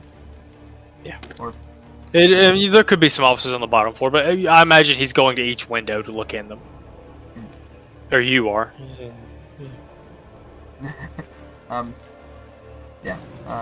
I'll try to let them know which offices are empty and tell them if you want to try to sneak in, that might be a good opportunity, but we've got to get past the 30 boys and... I was going to say boys in blue, but I don't know what they wear here, so... And I asked, did it happen to look like the windows open from the outside? Yeah. I feel like most windows don't open from the outside.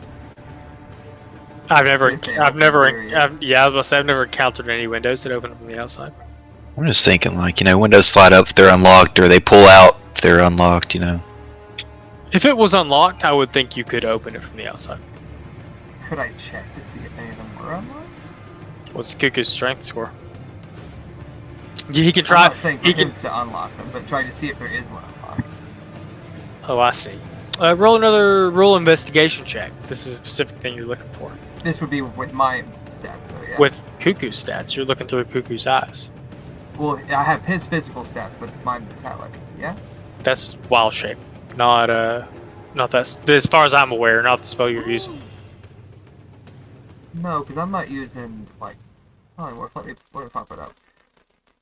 Find familiar. Yeah, you can look through them and use touch spells, I think.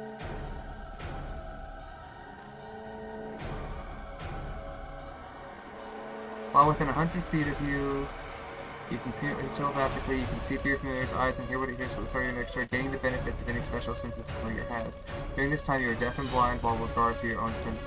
You can't have more than one familiar at a time. You can't cast a spell if you already have a familiar. I can cast such spells through it. It's still, it's not Cuckoo trying to figure out. It's Deimos looking through. But you're limited by Cuckoo's stats. I get limited by his because specific. But because specific overrides general, this does not specifically say you get to use your stats. So I'm pretty certain you use his stats. That's why Wild Shape says specifically you get to keep your mental stats. Okay.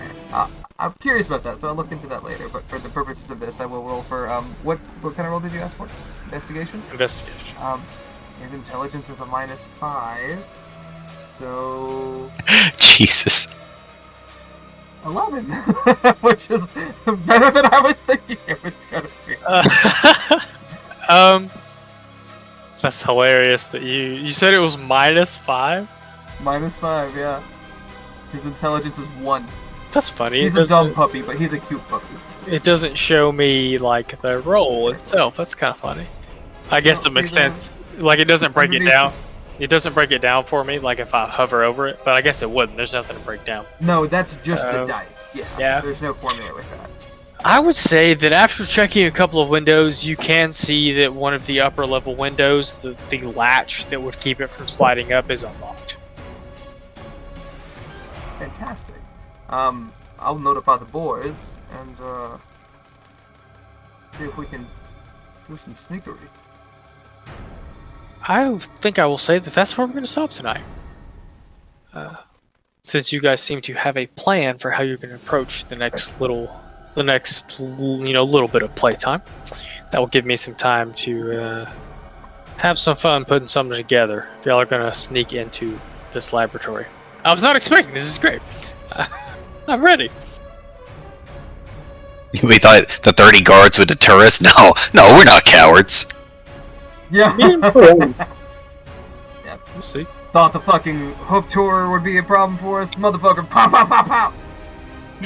I was interested to see how that turned out. Because, like I said, I wasn't really sure. CR is dumb. The way that Oh, yeah. the way So that dumb. that 5e automatically kind of like those both of those together was supposed to be a hard encounter. But I knew that like if you all rolled shit and it all rolled well, y'all might get really fucked. If you all rolled well and it didn't roll well, it would be like it was. So like that's kind of the hard thing about doing encounters and stuff. The way that 5e automatically grades encounters is dumb. I'm just gonna say Ben and I got back-to-back crits, so I think my curse is over, and also that was pretty cool. It's Oh, almost yeah, that was a sexy scene. Like that's the if our show ever gets to like crit roll levels where we get to make an anime, that's going in. That's like Oh yeah, dude. footage. stop. That's like I hope 10 years away or more. I can't think of what that right now. Mercer, calm down. I'm sorry, but I hate to break this to you, but you will be the one DMing for the big one. I hate to break that to you. Okay, Kahuna. I like to think that I'm Liam. Is or that a Travis. saying where you're from, Zephyr? That's I've never heard that. Kahuna. That's interesting. Kahuna. Big astral wave. From me, old boy. As Ye old boy. As the astral elves want to say, Rakasha, brah. Totally Hey, Hayden. tubular. It was awesome that you were here tonight. I was excited. Oh, yeah. Gotta be able to see you in action. Pretty much the entire time. Yeah, it's been great. I'm gonna start Yeah, my recording because we're done. Sure, so chances are high. Stop recording. No, we are very glad to have you. We're very thankful you could slot in for somebody that we both had the spot and you could fill it. Thank you. I really appreciate the opportunity. Glad you got your goob all over everything. We haven't goobed anything up just yet. We'll see what happens. Oh boy. With ultimate goobing. I said most Old time, goober. you know there's some playtime that has to happen before the group gets its chemistry going and stuff. I expect things like that. I'm just very thankful that you can be here, and that's why we try to keep 6 players so that if people can't make it, there's still people that can play and things can keep moving forward. I think we only missed like 5 or 6 sessions total of your campaign, Joey. That like we had to skip. Like that's for me and Joey who've been playing together for a long time. That's pretty amazing. There was times where we would go like 6 weeks and not get to play D&D. So we're very thankful to have such a consistent group. I just want you guys to know, for next week, Randy's got kunai, and he's just rotating him on his fingers with a twinkle in his eye. He's ready. Next week, I somehow expect your beard to be fully reformed. I don't know. It could be. It doesn't Now grow that that fast. Now that you say that, thank you for reminding me. So next week we will play on Friday because the other stage manager is going to cover for me that Friday. Joey won't be here because we have show that day. The week after that, we will have to cancel. I have to cover for the stage manager every day that weekend. The only way we could play the week after next is if we played like Monday or Sunday through Thursday or something. We can discuss that if y'all are interested in it, but I suck at staying up till 12 on a weeknight. So be prepared. 2 weeks from now, we'll probably have to cancel. I have to stage manage all that weekend, and then the next And then next weekend, we will same play thing. Friday. He'll be here. I probably will not. Yeah, the 3 weeks from now, we should play on Friday. Yeah, because the stage manager is going to cover me, and like Joey just said, after that show is over, we should have our lives back. Recordings will start going on YouTube and stuff again. Devin's been coming out of his house. It's actually pretty miraculous. I've I don't wanna never talk- seen anything like it. Yeah, I don't want to talk about it. I've left my house more in the last 2 or 3 months than I have in the last year total. It's so weird to see you out in public. Yeah, I don't want to think about it. I'm ready for it to be over. Having a great time, but leaving my house is I can only do for so many months at a time. It's like seeing Sasquatch just putting the set together. Like it's like, wow, that's incredible. Yeah, not my thing. But I didn't want to communicate that to you guys that there will be, not next week, but the week after that, I will have to cancel so that I can cover show those weekends. Other than that, we should only have to miss that week while show is running, which is great. I was afraid we'd have to miss like a whole month. I'm going to talk to Brandon about maybe running a one-shot that weekend that I can't make it or something. So we'll see. But I wanted to kind of communicate to you guys that things will be a little funny for, at the very least, the next week or two. This week, I didn't really have any time to prep. Next week, I will not really have any time to prep. Unless we don't do rehearsal Tuesday or whatever, but we'll see about that. So we may start next week and it may be really funny because I may not have a time to prep what y'all are about to do. You've been warned. We'll see. If I don't have time to prep, it's not the end of the world, but I'll make it easy for you. I'm going to burn the building down and destroy all the evidence, and all the Sharn guard are going to be locked inside. Into session. There you go. That's it. 30-person combat. We'll go through them, but it'll take us the whole thing. So, you know, there's. We'll see.